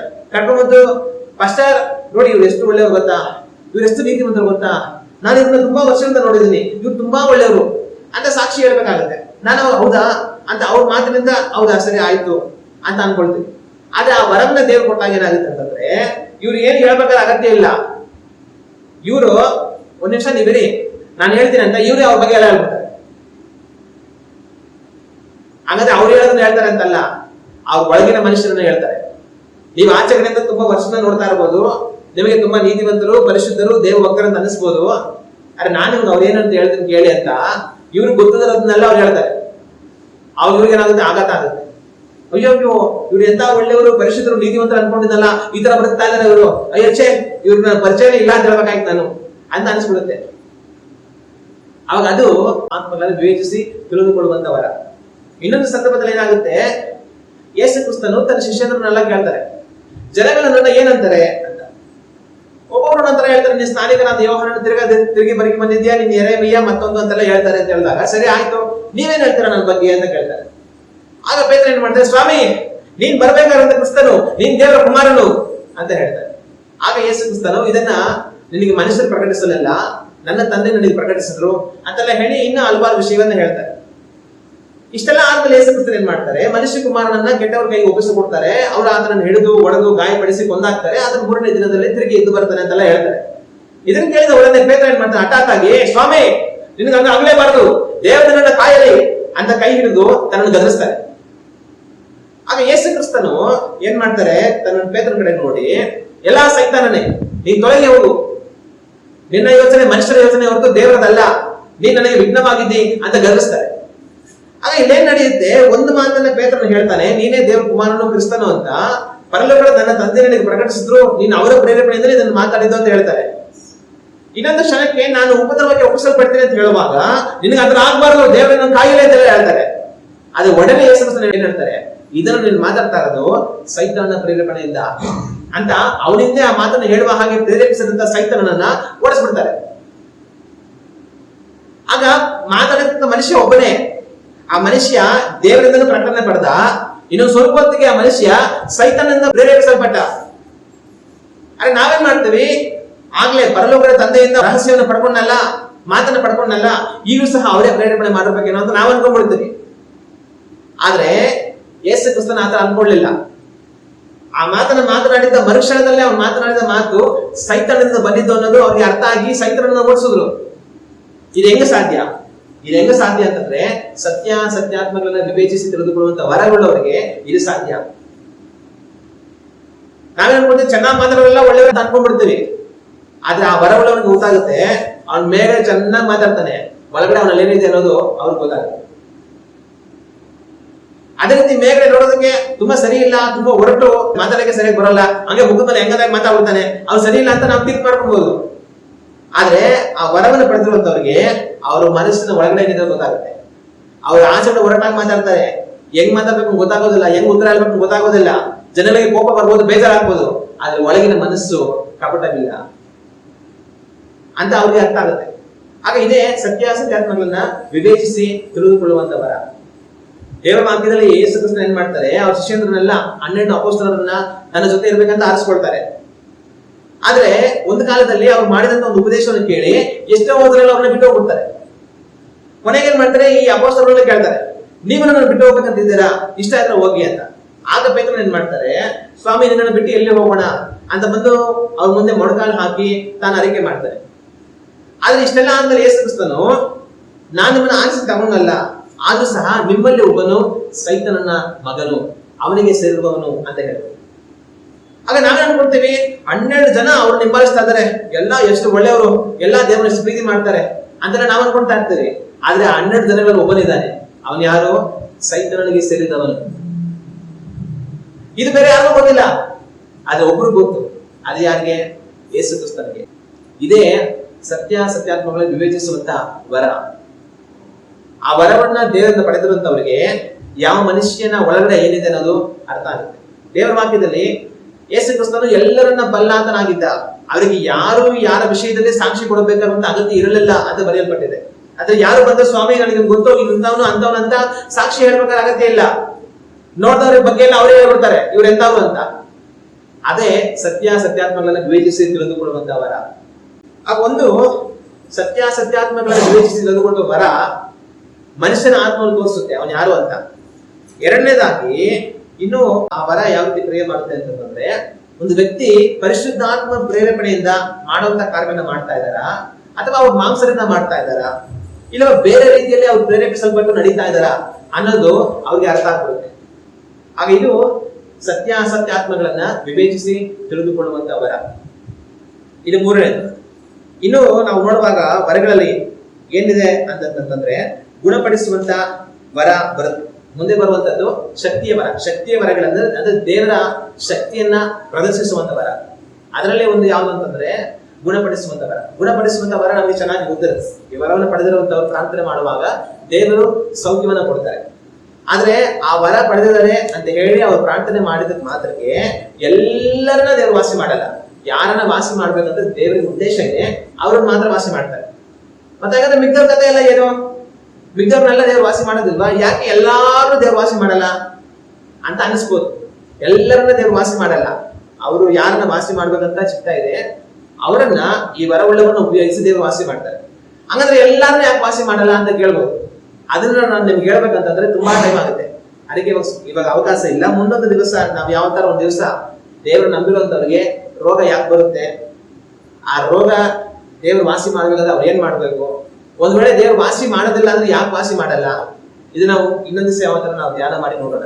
ಆದ್ರೆ ಆ ವರ ಕೊಟ್ಟಿದ್ ಮಾತ್ರಕ್ಕೆ ಎಲ್ಲರನ್ನ ವಾಸಿ ಮಾಡ್ತಾರೆ ಅಂತಲ್ಲ, ಯಾರನ್ನ ವಾಸಿ ಮಾಡ್ಬೇಕಂತ ಅವ್ರ ಚಿತ್ತ ಇದೆಯೋ ಅವರನ್ನ ದೇವರು ವಾಸಿ ಮಾಡ್ತಾರೆ. ಆದ್ರೆ ಆ ವರವುಳ್ಳವರು ರೋಗಗಳನ್ನ ವಾಸಿ ಮಾಡೋದಕ್ಕೆ ದೇವ್ರ ಶಕ್ತಿ ಅವರಿಗೆ ಕೊಟ್ಟಿರ್ತಾರೆ. ಹಲ್ಲೆಲೂಯಾ. ಮತ್ತೆ ಇನ್ನು ಮುಂದುವರಿಸಿ ಮತ್ತೊಂದು ವರ ಯಾವುದು ಅಂತಂದ್ರೆ ಮಹತ್ವಗಳನ್ನು ಮಾಡುವಂತ ವರ. ಮಹತ್ವಗಳಂತಾನೆ ಹೇಳ್ಬೋದು, ಅದ್ಭುತಗಳು ಅಂತ ಸಹ ನಾವು ಹೇಳ್ಬೋದು. ಈ ಮಹತ್ವಗಳನ್ನು ಮಾಡುವಂತ ವರ ಯಾವುದು? ಈ ಮಹತ್ವಗಳನ್ನು ಮಾಡುವಂತ ವರ ಏನು ಅಂತಂದ್ರೆ ಅಸಾಧಾರಣವಾದ ಕಾರ್ಯಗಳನ್ನ ಮಾಡುವಂಥದ್ದು. ಯೇಸು ಕ್ರಿಸ್ತನು ನೀರನ್ನ ದ್ರಾಕ್ಷಾರಸವಾಗಿ ಬದಲಾಯಿಸಿದ್ರು. 5 ರೊಟ್ಟಿ 2 ಮೀನುಗಳನ್ನ 5,000 ಜನಗಳಿಗೆ ಹಂಚುವ ಹಾಗೆ ಅವ್ರು ಮಾಡೋದು. ಗದರಿಸಿ ಸಮುದ್ರವನ್ನ, ಬಿರುಗಾಳಿನ, ಅಲೆಗಳನ್ನ ಅವ್ರು ಸುಮ್ಮನೆ ಹಾಕಿಸಿದ್ರು. ಇಲ್ಲಿ ಬಲೆ ಹಾಕು ಅಂತ ಹೇಳೋದು. ಅಲ್ಲಿ ಬಲೆ ಹಾಕಿದ ತಕ್ಷಣ ರಾಶಿ ಮೀನು ಸಿಕ್ತು. ಅವ ಇದೆಲ್ಲ ಏನು? ಇದೆಲ್ಲ ಅದ್ಭುತಗಳು, ಮನುಷ್ಯನ ಗ್ರಹಿಕೆಗೆ ಮೀರಿದಂತ ಕಾರ್ಯಗಳು, ಅಸಾಧಾರಣವಾದ ಕಾರ್ಯಗಳು. ಸತ್ತೋಗಿರಂತವ್ರು ನಾನು ಬದುಕಿಸಿದ್ರು. ಹುಟ್ಟಿದಾಗಿಂದ ಅವ್ನು ನಡೆದೇ ಇಲ್ಲ. ಆದ್ರೆ ಅಂತವ ಎದ್ದು ನಡೆ ಅಂದಾಗ ಅವನ ಎದ್ದು ನಡೆದ. ಹುಟ್ಟಿದಾಗಿಂದ ಕಣ್ಣಿಲ್ಲ, ಅವ್ರ ಕೈ ಇಟ್ಟು ತೆಗೆದ್ರೆ ಕಣ್ಣು ಬರುತ್ತೆ, ಕಿವಿ ಬರುತ್ತೆ, ಮಾತಾಡಕ್ಕಾಗುತ್ತೆ. ಇದೆಲ್ಲ ಅಸಾಧಾರಣವಾದ ಕಾರ್ಯ. ಇದನ್ನೇ ಮಹತ್ವಗಳು, ಅದ್ಭುತಗಳು ಅಂತ ನಾವು ಕರೆಯೋದು. ಆಗ ಯಾರಿಗೆ ದೇವರು ಅದ್ಭುತಗಳನ್ನ ಮಾಡುವಂತ ವರವನ್ನು ಕೊಟ್ಟಿರ್ತಾರೋ ಅವ್ರ ಮುಖಾಂತರ ಅಸಾಧಾರಣವಾದ ಕಾರ್ಯಗಳು ನಡೆಯುತ್ತೆ. ಮನುಷ್ಯನು ವಿವರಿಸೋದಕ್ಕೆ ಆಗದಿರುವಂತ ಕಾರ್ಯಗಳು ಅವ್ರ ಮುಖಾಂತರವಾಗಿ ನಡೆಯುತ್ತೆ. ಮತ್ತೆ ಇನ್ನು ಮುಂದುವರಿಸಿ ಮುಂದೆ ಬರುವಂತ ವರ ಯಾವುದು ಅಂತಂದ್ರೆ ನಂಬಿಕೆಯ ವರ. ಸಾಧಾರಣವಾಗಿ ದೇವರನ್ನ ನಂಬಿರುವಂತ ನಮ್ಮೆಲ್ಲರಲ್ಲಿ ನಂಬಿಕೆ ಇರುತ್ತೆ. ನಾವು ದೇವರನ್ನ ನಂಬಿನೇ ಯೇಸು ಕ್ರಿಸ್ತನ ಬಳಿಗೆ ನಾವು ಬಂದಿರ್ತೀವಿ. ಆದ್ರೆ ಪರಿಶುದ್ಧಾತ್ಮನ ವರಗಳಲ್ಲಿ ಒಂದು ವರ ಯಾವ್ದಂದ್ರೆ ನಂಬಿಕೆಯ ವರ. ಆಗ ನಾವು ದೇವರಲ್ಲಿರುವಂತ ನಂಬಿಕೆಗೂ ಪರಿಶುದ್ಧಾತ್ಮನು ಕೊಡುವಂತ ನಂಬಿಕೆಯಾದ ವರಕ್ಕೂ ಏನ್ ವ್ಯತ್ಯಾಸ? ಅಂತಂದ್ರೆ ಈ ನಂಬಿಕೆಯ ವರವನ್ನು ಉಪಯೋಗಿಸಿ ಕೆಲವೊಂದು ಸಂದರ್ಭಗಳಲ್ಲಿ ದೇವರು ನಮಗೆ ಬೇಕಾಗಿರುವಂತ ಅಸಾಧಾರಣವಾದ ನಂಬಿಕೆಯನ್ನ ಕೊಡ್ತಾರೆ. ನನ್ನಲ್ಲಿ ನಿಮ್ಮಲ್ಲಿ ಎಲ್ಲರಲ್ಲಿ ದೇವರ ಮೇಲೆ ನಂಬಿಕೆ ಇರುತ್ತೆ, ಇದು ಸಹಜವಾದ ನಂಬಿಕೆ. ಆದ್ರೆ ಕೆಲವೊಂದು ಸಂದರ್ಭಗಳಲ್ಲಿ ನಮ್ಮ ಜೀವಿತದಲ್ಲಿ ಅಸಾಧಾರಣವಾದ ನಂಬಿಕೆ ನಮಗೆ ಬೇಕಾಗುತ್ತೆ. ಆದ್ರೆ ಆ ಅಸಾಧಾರಣವಾದ ನಂಬಿಕೆಯನ್ನ ಪಡೆಯುವಷ್ಟು ಶಕ್ತಿ ನಮ್ಗಿರಲ್ಲ. ಆಗ ದೇವರೇನ್ ಮಾಡ್ತಾರೆ, ತಾನೇ ಪವಿತ್ರಾತ್ಮನ ಮೂಲಕ ನಮ್ಮಲ್ಲಿ ಅಸಾಧಾರಣವಾದ ನಂಬಿಕೆ ಹುಟ್ಟಿಸ್ತಾರೆ. ಹುಟ್ಟಿಸಿ ಆ ಕಾರ್ಯವನ್ನು ದೇವರು ನಡೆಸ್ತಾರೆ. ಅದನ್ನೇ ನಂಬಿಕೆ ವರ ಅಂತ ಕರೆಯೋದು. ಅದು ಹೆಂಗೆ ಅಂತಂದ್ರೆ, ಈ ನಂಬಿಕೆ ವರ ಬೇರೆ ವರಗಳ ಜೊತೆ ಕೆಲಸ ಮಾಡುತ್ತೆ. ಅಂದ್ರೆ ಗುಣಪಡಿಸುವಂತ ವರದ ಜೊತೆ, ಅದ್ಭುತಗಳನ್ನು ಮಾಡುವಂತ ವರಗಳ ಜೊತೆ ನಂಬಿಕೆ ವರ ಕೆಲಸ ಮಾಡುತ್ತೆ. ಹೆಂಗಂದ್ರೆ, ಉದಾಹರಣೆಗೆ ನನಗೆ ರೋಗವನ್ನು ವಾಸಿ ಮಾಡುವಂತ ವರವನ್ನು ದೇವರು ಕೊಟ್ಟಿದ್ದಾರೆ ಅಂತ ಅನ್ಕೊಳ್ಳೋಣ. ಇವಾಗ ಒಬ್ಬ ರೋಗಿ ಇದ್ದಾನೆ, ಅವನು ಮಲಗಿ ಜಾಗದಲ್ಲಿ ಮಲಗಿದ್ದಾನೆ, ಕೈ ಕಾಲೆಲ್ಲ ಬಿದ್ದೋಗಿದೆ. ಈಗ ದೇವರ ಜೊತೆ ಮಾತಾಡ್ತಾರೆ, ಮಗನೇ ನಾನು ನಿನಗೆ ಗುಣಪಡಿಸುವಂತ ವರ ಕೊಟ್ಟಿದ್ದೀನಿ, ಆ ರೋಗಿ ಮಲಗಿದಾನೆ ನೋಡು, ಅವನು ಹೋಗಿ ನನ್ನ ಹೆಸರಿನಲ್ಲಿ ಅವನ ಮೇಲೆ ಕೈ ಇಡು, ಅವನ ಮುಟ್ಟು, ಅವನಿಗೆ ಸ್ವಸ್ಥ ಆಗುತ್ತೆ, ಅವನ ಹಂಗೆ ಎದ್ದು ನಡೆದಾಡ್ತಾನೆ ಅಂತ ದೇವರು ಹೇಳ್ತಾರೆ. ಈಗ ದೇವರು ಹೇಳಿದ್ರು, ಈಗ ಅದನ್ನ ನಾನು ಮಾಡ್ಬೇಕಾದ್ರೆ ನನಗೇನ್ ಬೇಕು? ನನಗೆ ನಂಬಿಕೆ ಬೇಕು. ಅಕಸ್ಮಾತ್ ನಾನೇನಾದ್ರು, ದೇವ್ರೆ ನೀನೇನೋ ಬೇರೆ ಬೇರೆ ತರ ಎಷ್ಟೆಷ್ಟು ಅದ್ಭುತ ಮಾಡಿದೀಯ, ಎಷ್ಟೋ ಜನಗಳಿಗೆ ವಾಸಿ ಆಗಿರೋದು ನಾನು ನೋಡಿದ್ದೀನಿ, ಈ ತರ ಅದ್ಭುತ ಆಗಿರೋದನ್ನ ನಾನು ಯಾವತ್ತೂ ನೋಡಿಲ್ಲ, ನನಗೆ ಅವನ ಕೈ ಇಟ್ಟು ಪ್ರಾರ್ಥನೆ ಮಾಡಿ ಅವ್ನಿಗೆ ಅದ್ಭುತ ಆಗಿಲ್ಲ ಅಂದ್ರೆ ಅಂತ ದೇವ್ರ ಪ್ರಶ್ನೆ ಕೇಳಿದ್ರೆ ಏನಾಗುತ್ತೆ ಅಂದ್ರೆ, ನಮಗೆ ಎಷ್ಟು ದೊಡ್ಡ ಅದ್ಭುತವನ್ನು ನಾವು ನಿರೀಕ್ಷೆ ಮಾಡ್ತೀವೋ ಅಷ್ಟು ದೊಡ್ಡ ನಂಬಿಕೆ ನಮ್ಗೆ ಬೇಕಾಗುತ್ತೆ. ಆಗ ಆ ವ್ಯಕ್ತಿ ಸ್ವಸ್ಥವಾಗೋದಕ್ಕೆ ಬಹುಶಃ ಬೇರೆ ಬೇರೆ ಎಷ್ಟೋ ಅದ್ಭುತವನ್ನು ನಾವು ನೋಡಿರ್ಬೋದು, ಇಂಥ ಅದ್ಭುತ ಅದುವರೆಗೂ ನೋಡ್ತಾನೆ ಇರ್ಬೋದು. ಅವಾಗ ಅವನಿಗೋಸ್ಕರವಾಗಿ ಹೋಗಿ ಪ್ರಾರ್ಥನೆ ಮಾಡಿ ಅವನು ಎದ್ದು ಬರ್ಬೇಕಂತಂದ್ರೆ ಅದಕ್ಕೆ ತಗಿನಷ್ಟು ನಂಬಿಕೆ ನನಗೆ ಬೇಕು. ಕೆಲವು ಸಲ ಮನುಷ್ಯರಲ್ಲಿ ಅದು ಬರದೇ ಹೋಗ್ಬೋದು. ಆಗ ದೇವ್ರು ಏನ್ ಮಾಡ್ತಾರೆ, ನಂಬಿಕೆ ವರದ ಮುಖಾಂತರ ಅವನಲ್ಲಿ ಅಸಾಧಾರಣವಾದ ನಂಬಿಕೆ ಉಂಟು ಮಾಡ್ತಾರೆ. ಬೇರೆಯವರೆಲ್ಲ ಹೇಳ್ತಾರೆ, ಅಯ್ಯೋ ಇದಾಗೋದಿಲ್ಲ, ಇದು ಸಾಧ್ಯ ಇಲ್ಲ, ಇದು ನಡೆಯೋದಿಲ್ಲ. ಯೇಸು ಕ್ರಿಸ್ತನು ಲಾಜರನನ್ನು ಎಬ್ಬಿಸ್ಬೇಕಂತ ಹೇಳಿ ಸಮಾಧಿಯ ಕಡೆಗೆ ಹೋದಾಗ ಸಮಾಧಿ ಕಲ್ಲನ್ನ ತೆಗೀರಿ ಅಂತ ಹೇಳ್ತಾರೆ. ಮಾಡ್ತಾರೆ ಬಂದು, ಸ್ವಾಮಿ ಅವನ್ ಸತ್ತು 4 ದಿವಸ ಆಯ್ತು, ಎಲ್ಲ ವಾಸನೆ ಬರುತ್ತೆ, ಬಾಗಿಲು ತೆಗಿಬೇಡಿ, ಕಲ್ ತಳ್ಳಬೇಡಿ ಅಂತಾರೆ. ಆಗ ಯೇಸು ಕ್ರಿಸ್ತನ್ ಏನ್ ಮಾಡ್ಬೋದಾಗಿತ್ತು? ಅಯ್ಯೋ ಸತ್ತು ಅವನೆಲ್ಲ ಕೊಳತಾಗಿ ವಾಸನೆ ಬಂದ್ಬಿಟ್ಟಿದ್ದಾನೆ, ಇವಾಗ ಎದ್ದು ಬಾ ಲಾಜರ್ ಅಂದ್ರೆ ಬರ್ತಾನ? ಅಯ್ಯೋ ಏನೋ ಸತ್ತೋಗಿ ಒಂದು ಅರ್ಧ ಗಂಟೆ 2 ಗಂಟೆ 3 ಗಂಟೆ ಅಂತ ಹೇಳಿದ್ರೆ ಪರವಾಗಿಲ್ಲ, ಇವಾಗ ಏನಾಗುತ್ತಾ ಏನೋ ಅಂತ ಬೇರೆಯವ್ರು ಆಗಿದ್ರೆ ಏನಾಗಿರೋರು ವಾಪಸ್ ಹೋಗ್ಬಿಡೋಣ ಅಂತ ಯೋಚನೆ ಮಾಡಿರೋರು. ಆದ್ರೆ ನಂಬಿಕೆ ವರ ಕೆಲಸ ಮಾಡುವಾಗ ಅವ್ರೇನ್ ಹೇಳ್ತಾರೆ ಅಂತಂದ್ರೆ, ಬಾಗಿಲನ್ನ ತೆರಿ ಅಂತ ಹೇಳಿ ತೆಗೆಸ್ಬಿಟ್ಟು ಲಾಜರನೇ ಎದ್ದು ಬಾ ಅಂತ ಕರೀತಾರೆ. ಆದ್ರೆ ಅಂತ ಕಾರ್ಯವನ್ನು ಕಾಣ್ಬೇಕಂತಂದ್ರೆ ಅದಕ್ಕೆ ತಗಿನ ನಂಬಿಕೆ ಬೇಕಾಗುತ್ತೆ. ಆಗ ಆ ನಂಬಿಕೆ ಮನುಷ್ಯನಿಗೆ ಎಲ್ಲಿಂದ ಬರುತ್ತೆ? ಆ ನಂಬಿಕೆ ಬರೋದೇ ನಂಬಿಕೆಯ ವರದ ಮುಖಾಂತರವಾಗಿ. ನಮ್ಮನ್ನ ದೇವರು ಉಪಯೋಗಿಸುವಾಗ ದೇವ್ರು ಮಾಡ್ತಾರೆ. ಕೆಲವೊಂದ್ಸಲಿ ನಮ್ಮನ್ನು ಉಪಯೋಗಿಸಿ ದೇವ್ರು ಮಾಡುವಂತ ಕೆಲವೊಂದು ಕಾರ್ಯಗಳಿಗೆ ನಮಗೆ ನಂಬಿಕೆ ಸಾಕಾಗದೆ ಹೋಗ್ಬೋದು. ಆದ್ರೆ ದೇವ್ರಿಗೆ ಆ ಕಾರ್ಯ ಮಾಡಬೇಕು, ಆದ್ರೆ ನಮಗೆ ನಂಬಿಕೆ ಸಾಕಾಗ್ತಾ ಇಲ್ಲ. ಆಗ ದೇವ್ರು ಮಾಡ್ತಾರೆ, ನಂಬಿಕೆ ವರವನ್ನು ಉಪಯೋಗಿಸಿ ನಮ್ಮಲ್ಲಿ ಅಸಾಧಾರಣವಾದ ನಂಬಿಕೆ ಹುಟ್ಟು ಹಾಕಿ ಯಾರು ಏನೇ ಹೇಳಿದ್ರು ಕೂಡ ನಾನು ಬಿಡೋದಿಲ್ಲ, ಇಲ್ಲ ಇದನ್ನ ದೇವ್ರು ಮಾಡೇ ತೀರ್ತಾರೆ ಅಂತ ಮುಂದೆ ಹೋಗ್ತೀನಿ. ಕರೆಗೆ ಅದಾಗುತ್ತೆ. ಆಗ ಅದೇ ದೇವರು ಪವಿತ್ರಾತ್ಮನ ಮೂಲಕ ಉಂಟು ಮಾಡುವಂತ ನಂಬಿಕೆ. ಉದಾಹರಣೆಗೆ ನಾನು ಎಷ್ಟೆಷ್ಟೋ ರೋಗಗಳು ವಾಸಿ ಆಗಿರೋದು, ಕಣ್ಣುಗಳು ಬಂದಿರೋದು, ಕಿವಿಗಳು ಬಂದಿರೋದು, ಆ ಹುಟ್ಟು ಕುಟ್ಟರು ಎದ್ದು ನಡೆದಿರುವಂತ ಅದ್ಭುತಗಳನ್ನೆಲ್ಲ ನಮ್ಮ ಮುಂದೆ ನೋಡಿರ್ಬೋದು. ಆದ್ರೆ ಇವತ್ತು ಒಂದು ವ್ಯಕ್ತಿನ ಮನ್ಸಿದ ಮೇಲೆ 4 ಜನ ತಗೊಂಡ್ಬರ್ತಾ ಇದ್ದಾರೆ.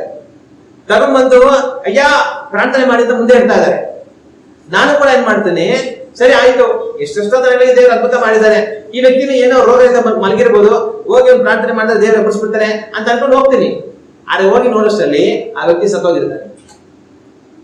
ಅವ್ನು ಇದುವರೆಗೂ ಎಷ್ಟೆಷ್ಟೋ ರೋಗಿ ತರತರವಾದ ಬಾಧೆಗಳು ಅದ್ಭುತಗಳಿಂದ ಬಿಡುಗಡೆ ಆಗಿರೋದನ್ನ ನಾನು ನೋಡಿದ್ದೇನೆ, ಸತ್ತೋಗಿರೋ ಎತ್ತರೋದನ್ನ ನಾನು ನೋಡಿಲ್ಲ. ಇವ್ನ ತರೋಷ್ಟರಲ್ಲಿ ಸತ್ತೋಗಿದ್ದಾನೆ. ಈಗ ನಾನೇನ್ ಮಾಡ್ಬೋದು? ಅಯ್ಯೋ ನೀನ್ ಸತ್ತೋಗಕ್ಕಿಂತ ಮುಂಚೆ ಬಂದಿದ್ರೆ ನಾನು ಪ್ರಾರ್ಥನೆ ಮಾಡಿದ್ರೆ ಅವ್ನು ಸರೋಗಿರೋ ಸತ್ತೋಗ್ಬಿಟ್ಟಿದ್ದಾನೆ, ನೀವು ಕರ್ಕೊಂಡು ಹೋಗ್ಬೇಡಿ, ಇವಾಗ ಏನ್ ಮಾಡಕ್ಕಾಗಲ್ಲ ಅಂತ ಹೇಳ್ಬೇಕಾಗುತ್ತೆ. ಇಲ್ಲ ಅಂತಂದ್ರೆ ಸತ್ತೋಗಿರೋರ್ನ ದೇವ್ರು ಬದುಕಿಸ್ತಾರೆ ಅಂತ ಪ್ರಾರ್ಥನೆ ಮಾಡ್ಬೇಕಾಗುತ್ತೆ. ಆದ್ರೆ ಸತ್ತೋಗಿರೋರ್ನ ದೇವ್ರು ಎಬ್ಬರಿಸ್ತಾರೆ ಅಂತಂದ್ರೆ ನನ್ನ ಮುಖಾಂತರ ದೇವ್ರ ಸತ್ತವ್ರನ್ನ ಎಬ್ಬರಿಸ್ತಾರೆ ಅನ್ನೋ ನಂಬಿಕೆ ಆ ವ್ಯಕ್ತಿಗೆ ಬರ್ಬೇಕಾಗತ್ತೆ. ದೇವ್ರು ಸಹ ಹೇಳ್ತಾರೆ, ಮಗನೇ ನಾನು ಎಬ್ಬರಿಸ್ತೀನಿ, ನೀವು ಪ್ರಾರ್ಥನೆ ಮಾಡುವಂತ. ಆದ್ರೆ ನಂಬಿಕೆ ಸಾಕಾಗ್ತಾ ಇಲ್ಲ. ಆಗ ದೇವ್ರು ಏನ್ ಮಾಡ್ತಾರೆ, ಪವಿತ್ರಾತ್ಮ ಮೂಲಕ ನಂಬಿಕೆ ವರವನ್ನು ಉಪಯೋಗಿಸಿ ತನ್ನಲ್ಲಿ ಅಸಾಧಾರಣವಾದ ನಂಬಿಕೆ ಉಂಟು ಮಾಡ್ತಾರೆ. ನಾನ್ ಪ್ರಾರ್ಥನೆ ಮಾಡ್ತೀನಿ, ದೇವ್ರ ವ್ಯಕ್ತಿನ ಎಬ್ಬರಿಸ್ತಾರೆ ಅಂತ ಹೇಳಿ ಯೇಸು ನಮ್ಮನ್ನ ಎದ್ದು ಬಾ ಅಂತ ಹೇಳಿದ ಒಡನೆ ಅವನು ಎದ್ದು ಬರ್ತಾನೆ, ಸತ್ತೋಗಿರೋ ಬದುಕಿ ಬರ್ತಾನೆ. ಆಗ ದೇವರಾತ್ಮರ ವರಗಳಲ್ಲಿ ಒಂದು ನಂಬಿಕೆ. ಈ ನಂಬಿಕೆ ಏನ್ ಮಾಡುತ್ತೆ, ನಮಗೆ ನಂಬಿಕೆ ಸಾಕಾಗದಿರುವಾಗ ದೇವರೇ ನಮ್ಮಲ್ಲಿ ಏನ್ ಮಾಡ್ತಾರೆ, ಪವಿತ್ರಾತ್ಮ ಮೂಲಕ ಅಸಾಧಾರಣವಾದ ನಂಬಿಕೆಯನ್ನು ಉಂಟು ಹಾಕ್ತಾರೆ. ಆ ನಂಬಿಕೆಯ ಮುಖಾಂತರ ಏನಾಗುತ್ತೆ ಅಂದ್ರೆ ಅಸಾಧಾರಣವಾದ ಕಾರ್ಯಗಳು ನಡೆಯುವಂತದ್ದಾಗಿರುತ್ತೆ. ಹಲ್ಲೆಲೂಯ. ಅದು ನಂಬಿಕೆಯ ವರ. ಇನ್ನು ಮುಂದುವರಿಸಿ ಏನ್ ವರ ಇದೆ ಅಂತಂದ್ರೆ ಪ್ರವಾದನೆ ವರ, ಬಾಯಿಯಿಂದ ಬರುವಂತ ವರಗಳು. ಪ್ರವಾದನೆ ವರ, ಅನ್ಯ ಭಾಷೆಗೆ ಅರ್ಥ, ಇದೆಲ್ಲ ನಮ್ಮ ಬಾಯಿಂದ ಬರುತ್ತೆ. ಹಾಗೆ ಈ ಪ್ರವಾದನೆ ಬರೋದ್ರ ಬಗ್ಗೆ ನಾವು ಚೆನ್ನಾಗಿ ತಿಳಿದಿರ್ತೇವೆ. ದೇವ್ರನ್ನ ಮಾಡ್ತಾರೆ, ಮುಂದಾಗುವಂತ ಒಂದು ಕಾರ್ಯವನ್ನ ಆ ವ್ಯಕ್ತಿ ಪ್ರಾರ್ಥನೆ ಮಾಡ್ತಾ ಇರುವಾಗ ಅದನ್ನ ಬಾಯನ್ನು ಉಪಯೋಗಿಸಿ ದೇವ್ರು ಮಾತಾಡ್ತಾರೆ. ಅದನ್ನ ನಾವು ಪ್ರವಾದನೆಯನ್ನ ಚೆನ್ನಾಗಿ ತಿಳಿದಿರ್ತೇವೆ. ಆ ಪ್ರವಾದನೆಯನ್ನ ದೇವರು ವ್ಯಕ್ತಿ ಕುರಿತಾಗಿ, ಒಂದು ಕುಟುಂಬದ ಕುರಿತಾಗಿ, ಒಂದು ಸಭೆಯ ಕುರಿತಾಗಿ, ಒಂದು ಊರಿನ ಕುರಿತಾಗಿ, ಒಂದು ರಾಜ್ಯದ ಕುರಿತಾಗಿ, ಒಂದು ದೇಶದ ಕುರಿತಾಗಿ ಏನ್ ಕಾರ್ಯದ ವಿಷಯವಾಗಿ ಸಹ ದೇವರು ಮಾತಾಡೋದಕ್ಕೆ ಅವಕಾಶ ಇರುತ್ತೆ. ಇನ್ನು ಮುಂದುವರಿಸಿ ಬರುವಂತ ವರ ಯಾವುದು ಅಂತಂದ್ರೆ ಅನ್ಯ ಭಾಷೆಯ ವರ. ಅನ್ಯ ಭಾಷೆ ವರ ಎರಡು ತರ ಇದೆ. ಒಂದು ಅನ್ಯ ಭಾಷೆ ಮಾತಾಡುವಂತ ವರ, ಅದ್ರ ಜೊತೆಗೆ ಮಾತಾಡಿದಂತ ಅನ್ಯ ಭಾಷೆಗೆ ಅರ್ಥವನ್ನು ಹೇಳುವಂತ ವರ. ಇದೆರಡು ಜೊತೆ ಜೊತೆಯಲ್ಲೇ ಬರುತ್ತೆ. ಆಗ ನಮ್ಗೆ ಅನ್ಯ ಭಾಷೆ ವರದ ಬಗ್ಗೆ ಚೆನ್ನಾಗಿ ಗೊತ್ತಿರುತ್ತೆ. ಈ ಅನ್ಯ ಭಾಷೆ ವರವನ್ನು ಪಡೆದವರು ಏನ್ ಮಾಡ್ತಾರೆ ಅಂತಂದ್ರೆ ಅವರಿಗೆ ತಿಳಿಯದಿರುವಂತ ಒಂದು ಭಾಷೆಯಲ್ಲಿ ಮಾತಾಡ್ತಾರೆ, ಅವ್ರಿಗೆ ಗೊತ್ತಿಲ್ಲದಿರುವಂತ ಒಂದು ಭಾಷೆಯಲ್ಲಿ ಅವ್ರು ಮಾತಾಡ್ತಾರೆ. ಅದು ಅನ್ಯ ಭಾಷೆ ವರ ಅಂತ ಹೇಳ್ತೇವೆ. ಆಗ ಅವ್ರು ತಿಳಿಯದಿರುವಂತ ಭಾಷೆಯಲ್ಲಿ ಏನ್ ಮಾತಾಡ್ತಾರೆ ಅಂತಂದ್ರೆ ಕೆಲವು ಸಲ ಅವ್ರು ದೇವರನ್ನ ಸ್ತೋತ್ರ ಮಾಡಿ ಮಹಿಮೆ ಪಡಿಸ್ತಾ ಇರ್ಬೋದು, ಅಥವಾ ದೇವರನ್ನ ಆರಾಧಿಸ್ತಾ ಇರ್ಬೋದು, ಅಥವಾ ಏನೇ ಒಂದು ಕಾರ್ಯಕ್ಕೋಸ್ಕರ ಪ್ರಾರ್ಥನೆ ಮಾಡ್ತಾ ಇರ್ಬೋದು, ಅಥವಾ ಅವರು ಮುಂದಾಗುವಂತ ಕಾರ್ಯಗಳನ್ನ ಅನ್ಯ ಭಾಷೆಯಲ್ಲಿ ಹೇಳ್ತಾ ಇರ್ಬೋದು, ಅಂದ್ರೆ ಪ್ರವಾದಿಸ್ತಾ ಇರ್ಬೋದು. ಅದು ಅರ್ಥ ಆಗೋದಿಲ್ಲ ಅಷ್ಟೇ, ಆದ್ರೆ ಅವ್ರು ಪ್ರವಾದಿಸ್ತಾ ಇರ್ತಾರೆ. ಕೆಲವು ಸಲ ಆಳವಾದ ರಹಸ್ಯಗಳನ್ನ ಅವ್ರು ಮಾತಾಡ್ತಾ ಇರ್ಬೋದು. ಆಗ ಏನ್ ಬೇಕಾದ್ರೂ ಅನ್ಯ ಭಾಷೆಯಿಂದ ಅವ್ರು ಮಾಡ್ತಾ ಇರ್ಬೋದು. ಆದ್ರೆ ಅದು ಅರ್ಥ ಆಗ್ಬೇಕು ಅಂತಂದ್ರೆ ಅನ್ಯ ಭಾಷೆಯನ್ನ ಅರ್ಥ ಮಾಡಿಕೊಂಡು ಅದನ್ನ ವಿವರಿಸುವಂತ ವರವನ್ನು ಸಹ ದೇವರನ್ನ ಕೇಳಿ ಪಡ್ಕೊಳ್ಬೇಕಾಗುತ್ತೆ. ಆಗ ದೇವರಿಂದ ಅನ್ಯ ಭಾಷೆಗೆ ಅರ್ಥವನ್ನು ಹೇಳುವಂತ ವರವನ್ನ ಪಡೆದಾಗ ಅವ್ರು ಮಾತಾಡುವಂತ ಅನ್ಯ ಭಾಷೆ ನಾನು ಏನ್ ಮಾತಾಡ್ತಾ ಇದ್ದೀನಿ ಅನ್ನೋದು ಅವ್ರಿಗೆ ಗೊತ್ತಾಗುತ್ತೆ, ಬೇರೆಯವ್ರಿಗೆ ಅರ್ಥ ಆಗಲ್ಲ. ಬೇರೆಯವ್ರಿಗೆ ಏನೋ ಭಾಷೆ ಮಾತಾಡ್ತಾ ಇದ್ದಾರೆ ಅಂತ ಅನಿಸ್ತಾ ಇರುತ್ತೆ. ಇವ್ರು ಮಾತಾಡ್ತಾ ಇರೋದು ನಾನು ಏನು ಅನ್ನೋದು ಅವ್ರಿಗೆ ಅರ್ಥ ಆಗುತ್ತೆ. ಅದೇ ತರನೇ ಬೇರೆಯವ್ರು ಯಾರು ಅನ್ಯ ಭಾಷೆ ಮಾತಾಡುವಾಗ್ಲೂ ಕೂಡ ಅವ್ರು ಮಾತಾಡೋದು ಅವ್ರಿಗೆ ಅರ್ಥ ಆಗ್ತಾರಲ್ಲ. ಆದ್ರೆ ಅನ್ಯ ಭಾಷೆಗೆ ಅರ್ಥ ಹೇಳುವಂತ ವರವನ್ನು ಪಡೆದಂತ ಇವರಿಗೆ ಅವ್ರು ಏನ್ ಮಾತಾಡ್ತಾ ಇದ್ದಾರೆ ಅನ್ನೋದು ಅರ್ಥ ಆಗುತ್ತೆ. ಅವರೇ ಆಗಿರಲಿ ಅಥವಾ ಬೇರೆಯವರೇ ಆಗಿರಲಿ, ನಾವು ದೇವರ ಸ್ತೋತ್ರ ಮಾಡ್ತಾ ಇದೀವಾ, ಇಲ್ಲ ಏನಕ್ಕೋಸ್ಕರ ಪ್ರಾರ್ಥನೆ ಮಾಡ್ತಾ ಇದೀವಾ, ಇಲ್ಲ ಮುಂದಾಗುವಂತ ಕಾರ್ಯಗಳನ್ನ ಪ್ರವಾದನೆಯಾಗಿ ಅನ್ಯ ಭಾಷೆಯಲ್ಲಿ ಹೇಳ್ತಾ ಇದೀವಾ, ಅಥವಾ ದೇವರ ಆಳವಾದ ರಹಸ್ಯಗಳನ್ನು ಮಾತಾಡ್ತಾ ಇದೀವಾ, ಅದು ಅವ್ರಿಗೂ ಬೇರೆಯವ್ರಿಗೂ ಅರ್ಥ ಆಗುತ್ತೆ. ಹಾಗಾಗಿ ಅನ್ಯ ಭಾಷೆ ಮಾತಾಡುವಂತ ವರ ಮತ್ತೆ ಅನ್ಯ ಭಾಷೆಗೆ ಅರ್ಥ ಹೇಳುವಂತ ವರ. ಕೆಲವು ಸಮಯಗಳಲ್ಲಿ ದೇವರು ಒಂದು ವ್ಯಕ್ತಿಗೆ ಅನ್ಯ ಭಾಷೆ ಮಾತಾಡುವಂತ ವರವನ್ನು ಕೊಟ್ಟು ಅದರ ಅರ್ಥ ಹೇಳುವಂತ ವರವನ್ನು ಸಹ ಕೊಡಬಹುದು. ಕೆಲವು ಸಲ ಅನ್ಯ ಭಾಷೆ ಮಾತ್ರ ಮಾತಾಡುವಂತ ವರವನ್ನು ಕೊಟ್ಟು ಅದರ ಅರ್ಥವನ್ನು ಹೇಳುವಂತ ವರವನ್ನ ಕೊಡದೇ ಸಹ ಇರ್ಬೋದು. ನಾವು ನೋಡುವಂತ ತುಂಬಾ ಜನಗಳು ಎಂತವ್ರು ಅಂತಂದ್ರೆ ಅನ್ಯ ಭಾಷೆ ಮಾತಾಡಿ ಅದ್ರ ಬಗ್ಗೆ ಅರ್ಥ ಹೇಳೋದಕ್ಕೆ ಆಗದಿರುವಂತವ್ರನ್ನೇ ನಾವು ಸಾಮಾನ್ಯವಾಗಿ ಜಾಸ್ತಿ ನೋಡೋದು. ಆದ್ರೆ ತುಂಬಾ ಅಪರೂಪದಲ್ಲಿ ಕೆಲವರು ಅನ್ಯ ಭಾಷೆ ಮಾತಾಡುವಂತವರಾಗಿನೂ ಅದಕ್ಕೆ ಅರ್ಥ ಹೇಳುವಂತ ವರವನ್ನು ಸಹ ಪಡೆದು ಅದನ್ನ ಅರ್ಥ ಹೇಳುವಂತವರಾಗಿ ಇರ್ತಾರೆ.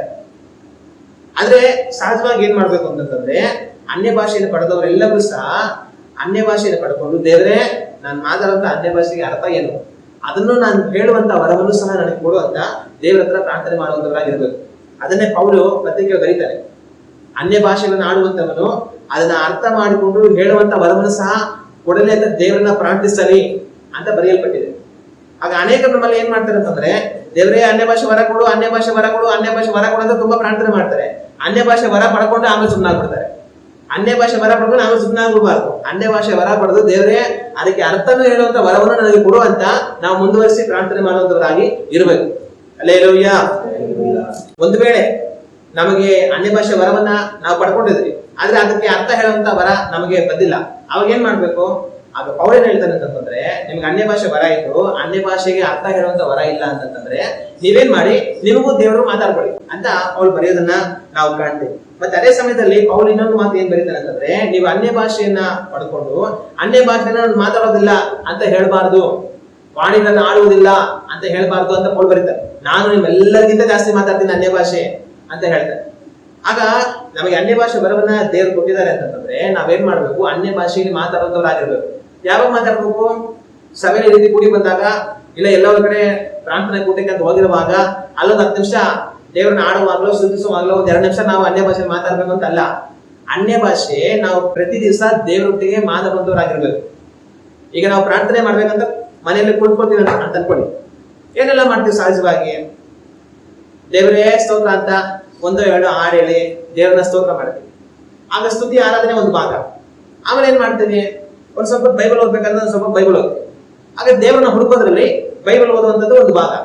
ಆಮೇಲೆ ಏನ್ ಮಾಡ್ತೀವಿ?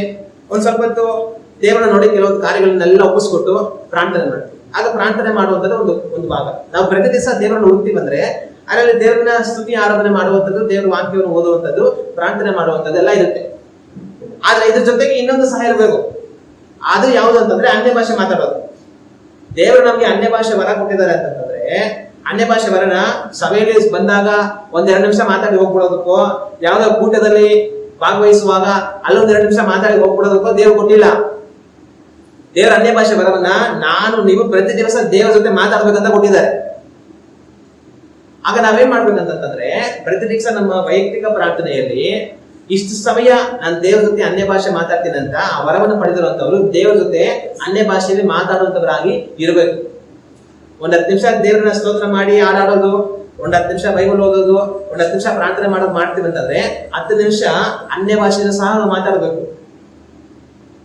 ಅದಕ್ಕೋಸ್ಕರನೇ ದೇವ್ರು ಕೊಟ್ಟಿರೋದು. ಆಗ ನಿಮ್ಮಲ್ಲಿ ಯಾರೆಲ್ಲ ಅನ್ಯ ಭಾಷೆ ಪಡೆದಿದ್ದೀರಾ, ನೀವು ಏನ್ ಮಾಡ್ಬೇಕು ಅಂತಂದ್ರೆ ಪ್ರತಿ ದಿವಸ ಒಂದು ಇಷ್ಟು ಸಮಯ ಅಂತ ನೀವು ಪ್ರಾರ್ಥನೆ ಮಾಡೋ ಸಮಯದಲ್ಲಿ ಅನ್ಯ ಭಾಷೆ ಮಾತಾಡೋದಕ್ಕೆ ಅಂತಾನೆ ಸಮಯವನ್ನು ಪ್ರತ್ಯೇಕ ಮಾಡಿ ಅಷ್ಟೊಂದು ನೀವು ಅನ್ಯ ಭಾಷೆಯಲ್ಲೇ ಮಾತಾಡ್ತಾ ಇರಬೇಕು.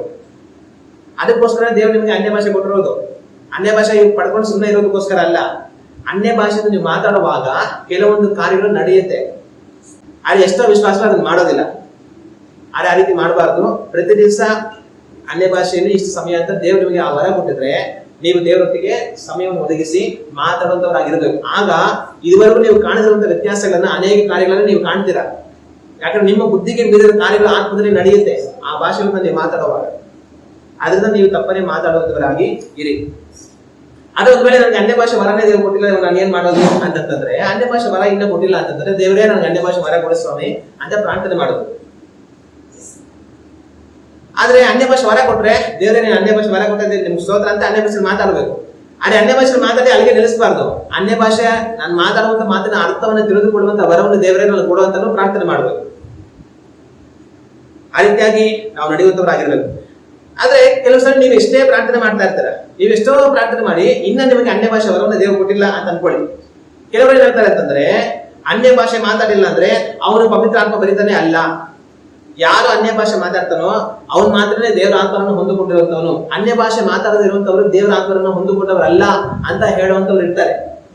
ಆದ್ರೆ ದೇವರ ವಾಕ್ಯವನ್ನು ನಾವು ಓದಿ ನೋಡುವಾಗ ಕೊರಿಂಥರಿಗೆ ಬರೆದಂತ 1ನೇ ಪತ್ರಿಕೆ 12ನೇ ಅಧ್ಯಾಯ 29-30ನೇ ವಾಕ್ಯವನ್ನು ನಾವು ಓದಿ ನೋಡಿದರೆ ಈ ವಾಕ್ಯದಲ್ಲಿ ಈ ರೀತಿಯಾಗಿದೆ: ಎಲ್ಲರೂ ಅಪೊಸ್ತಲರು, ಎಲ್ಲರೂ ಪ್ರವಾದಿಗಳು, ಎಲ್ಲರೂ ಉಪದೇಶಕರು, ಎಲ್ಲರೂ ಮಹತ್ ಕಾರ್ಯಗಳನ್ನು ಮಾಡುವವರು, ರೋಗವಾಸಿ ಮಾಡುವ ವರಗಳು ಎಲ್ಲರಿಗೂ ಉಂಟು, ಎಲ್ಲರೂ ವಾಣಿಗಳನ್ನಾಡುವರು, ವಾಣಿಗಳ ಅರ್ಥವನ್ನು ಹೇಳುವುದಕ್ಕೆ ಎಲ್ಲರಿಗೂ ಶಕ್ತಿ ಉಂಟು. ಇಲ್ಲಿ ಪೌಲನೇ ಎಲ್ಲಾ ವರಗಳ ಬಗ್ಗೆ ಬರೆದಿದ್ದು. ಎಲ್ಲಾ ವರಗಳ ಬಗ್ಗೆ ಪೌಲನೇ ಬರೆದ್ಬಿಟ್ಟು ತಿರ್ಗಾ ತಾನೇ ಪ್ರಶ್ನೆ ಕೇಳ್ತಾ ಇದ್ದಾನೆ. ಏನಂತ? ಈಗೋ ಎಲ್ಲರೂ ಅಪೊಸ್ತಲರ, ಎಲ್ಲರೂ ಪ್ರವಾದಿಗಳ, ಎಲ್ಲರೂ ಉಪದೇಶ ಮಾಡಕ್ಕಾಗುತ್ತಾ? ಎಲ್ಲರೂ ಮಹತ್ ಕಾರ್ಯ ಮಾಡಕ್ಕಾಗುತ್ತಾ? ಎಲ್ಲರೂ ರೋಗಿಗಳನ್ನು ವಾಸಿ ಮಾಡಕ್ಕಾಗುತ್ತಾ? ಎಲ್ಲರೂ ಅನ್ಯ ಭಾಷೆ ಆಡಕ್ಕಾಗುತ್ತಾ? ಎಲ್ಲರೂ ಕೂಡ ಅನ್ಯ ಭಾಷೆಗೆ ಅರ್ಥ ಆಗಕ್ಕಾಗುತ್ತಾ ಅಂತ ಹೇಳಿ ಎಲ್ಲರಿಂದಲೂ ಎಲ್ಲ ಮಾಡಕ್ ಆಗೋದಿಲ್ಲ ಅನ್ನೋ ಅರ್ಥದಲ್ಲಿ ತಾನು ಬರೀತಾನೆ. ಹಂಗಂದ್ರೆ ಅನ್ಯ ಭಾಷೆ ವರ ಉಂಟು, ಅದನ್ನ ದೇವರು ತನ್ನ ಜನಗಳಿಗೆ ಕೊಡ್ತಾರೆ. ಆದ್ರೆ ಎಲ್ಲರಿಗೂ ಅನ್ಯ ಭಾಷೆ ವರ ಕೊಟ್ಟು ಎಲ್ಲರೂ ಅನ್ಯ ಭಾಷೆ ಮಾತಾಡ್ತಾರೆ ಅಂತ ಅಲ್ಲ. ಇಲ್ಲಿ ಪೌಲನು ಎಲ್ಲರೂ ವಾಣಿಗಳನ್ನ ಆಡುವರು ಅಂತ ಪ್ರಶ್ನೆ ಮಾಡುವಾಗ ಎಲ್ಲರೂ ಆಡೋದಿಲ್ಲ. ಯಾರಿಗೆ ದೇವ್ರು ಕೊಟ್ಟಿರ್ತಾರೆ ಅವ್ರು ಆಡ್ತಾರೆ. ಆಗ ಇಲ್ಲದವ್ರು ಏನ್ ಮಾಡ್ಬೇಕು? ದೇವರೇ ಕೊಡುವಂತ ಪ್ರಾರ್ಥನೆ ಮಾಡ್ಬೇಕು. ಆದ್ರೆ ದೇವ್ರು ಕೊಟ್ಟಿಲ್ಲ ಅಂದ್ರೆ ಏನ್ ಮಾಡ್ಬೇಕು? ನನಗಿರುವಂತ ವಾಣಿ ಸಾಕು, ನಾನು ಮಾತಾಡೋದಕ್ಕೆ ಏನು ನನ್ನ ತಾಯಿ ಭಾಷೆ ದೇವ್ರು ಕಲ್ಸ್ಕೊಟ್ಟಿದ್ದಾರೆ ಅಷ್ಟು ಸಾಕು, ಅದ್ರಲ್ಲಿ ಪ್ರಾರ್ಥನೆ ಮಾಡಿದ್ರೆ ಸಾಕು ಅಂತ ಅರ್ಥ ಮಾಡ್ಕೊಂಡು ಅದರಲ್ಲೇ ಪ್ರಾರ್ಥನೆ ಮಾಡ್ಕೊಂಡು ದೇವ್ರ ಸ್ತೋತ್ರ ಅಂತ ಇರ್ಬೇಕು. ಅದೇ ಅನ್ಯ ಭಾಷೆ ವರ ದೇವ್ರು ಕೊಟ್ರೆ ಅದನ್ನ ಉಪಯೋಗಿಸ್ಬೇಕು. ಎಷ್ಟೋ ಜನ ಅನ್ಯ ಭಾಷೆ ವರ ಪಡ್ಕೊಂಡ್ಬಿಟ್ಟು ಅನ್ಯ ಭಾಷೆ ಮಾತಾಡಿದ್ರೆ ಸುಮ್ಮನೆ ಆಗ್ಬಿಡುತ್ತೆ. ಆತರ ಮಾಡೋದವರಾಗಿ ನಾವು ಇರಬಾರ್ದು. ಅದೇ ಸಮಯದಲ್ಲಿ ಒಂದ್ ವೇಳೆ ನಮ್ಗೆ ಅನ್ಯ ಭಾಷೆ ವರ ಇಲ್ಲ ಅಂತ ಅನ್ಕೊಳ್ಳಿ, ನಾವು ಪ್ರಾರ್ಥನೆ ಮಾಡಿದ್ರೆ ದೇವ್ರು ಇದುವರೆಗೂ ಕೊಡ್ಲಿಲ್ಲ. ಅವಾಗ ದೇವ್ರು ಯಾರಿಗೆ ಬೇಕೋ ಅವ್ರು ಕೊಡ್ತಾರೆ ಬಿಡು, ನನಗೆ ಕೊಡ್ಬೇಕನ್ನೋದು ದೇವ್ರ ಸಿಗ್ತಾ ಇಲ್ಲ ಅನ್ಸುತ್ತೆ ಅನ್ಬಿಟ್ಟು ನಾವು ಸುಮ್ಮನೆ ಆಗ್ಬಿಡ್ಬೇಕಂತ ಅರ್ಥ ಅಲ್ಲ.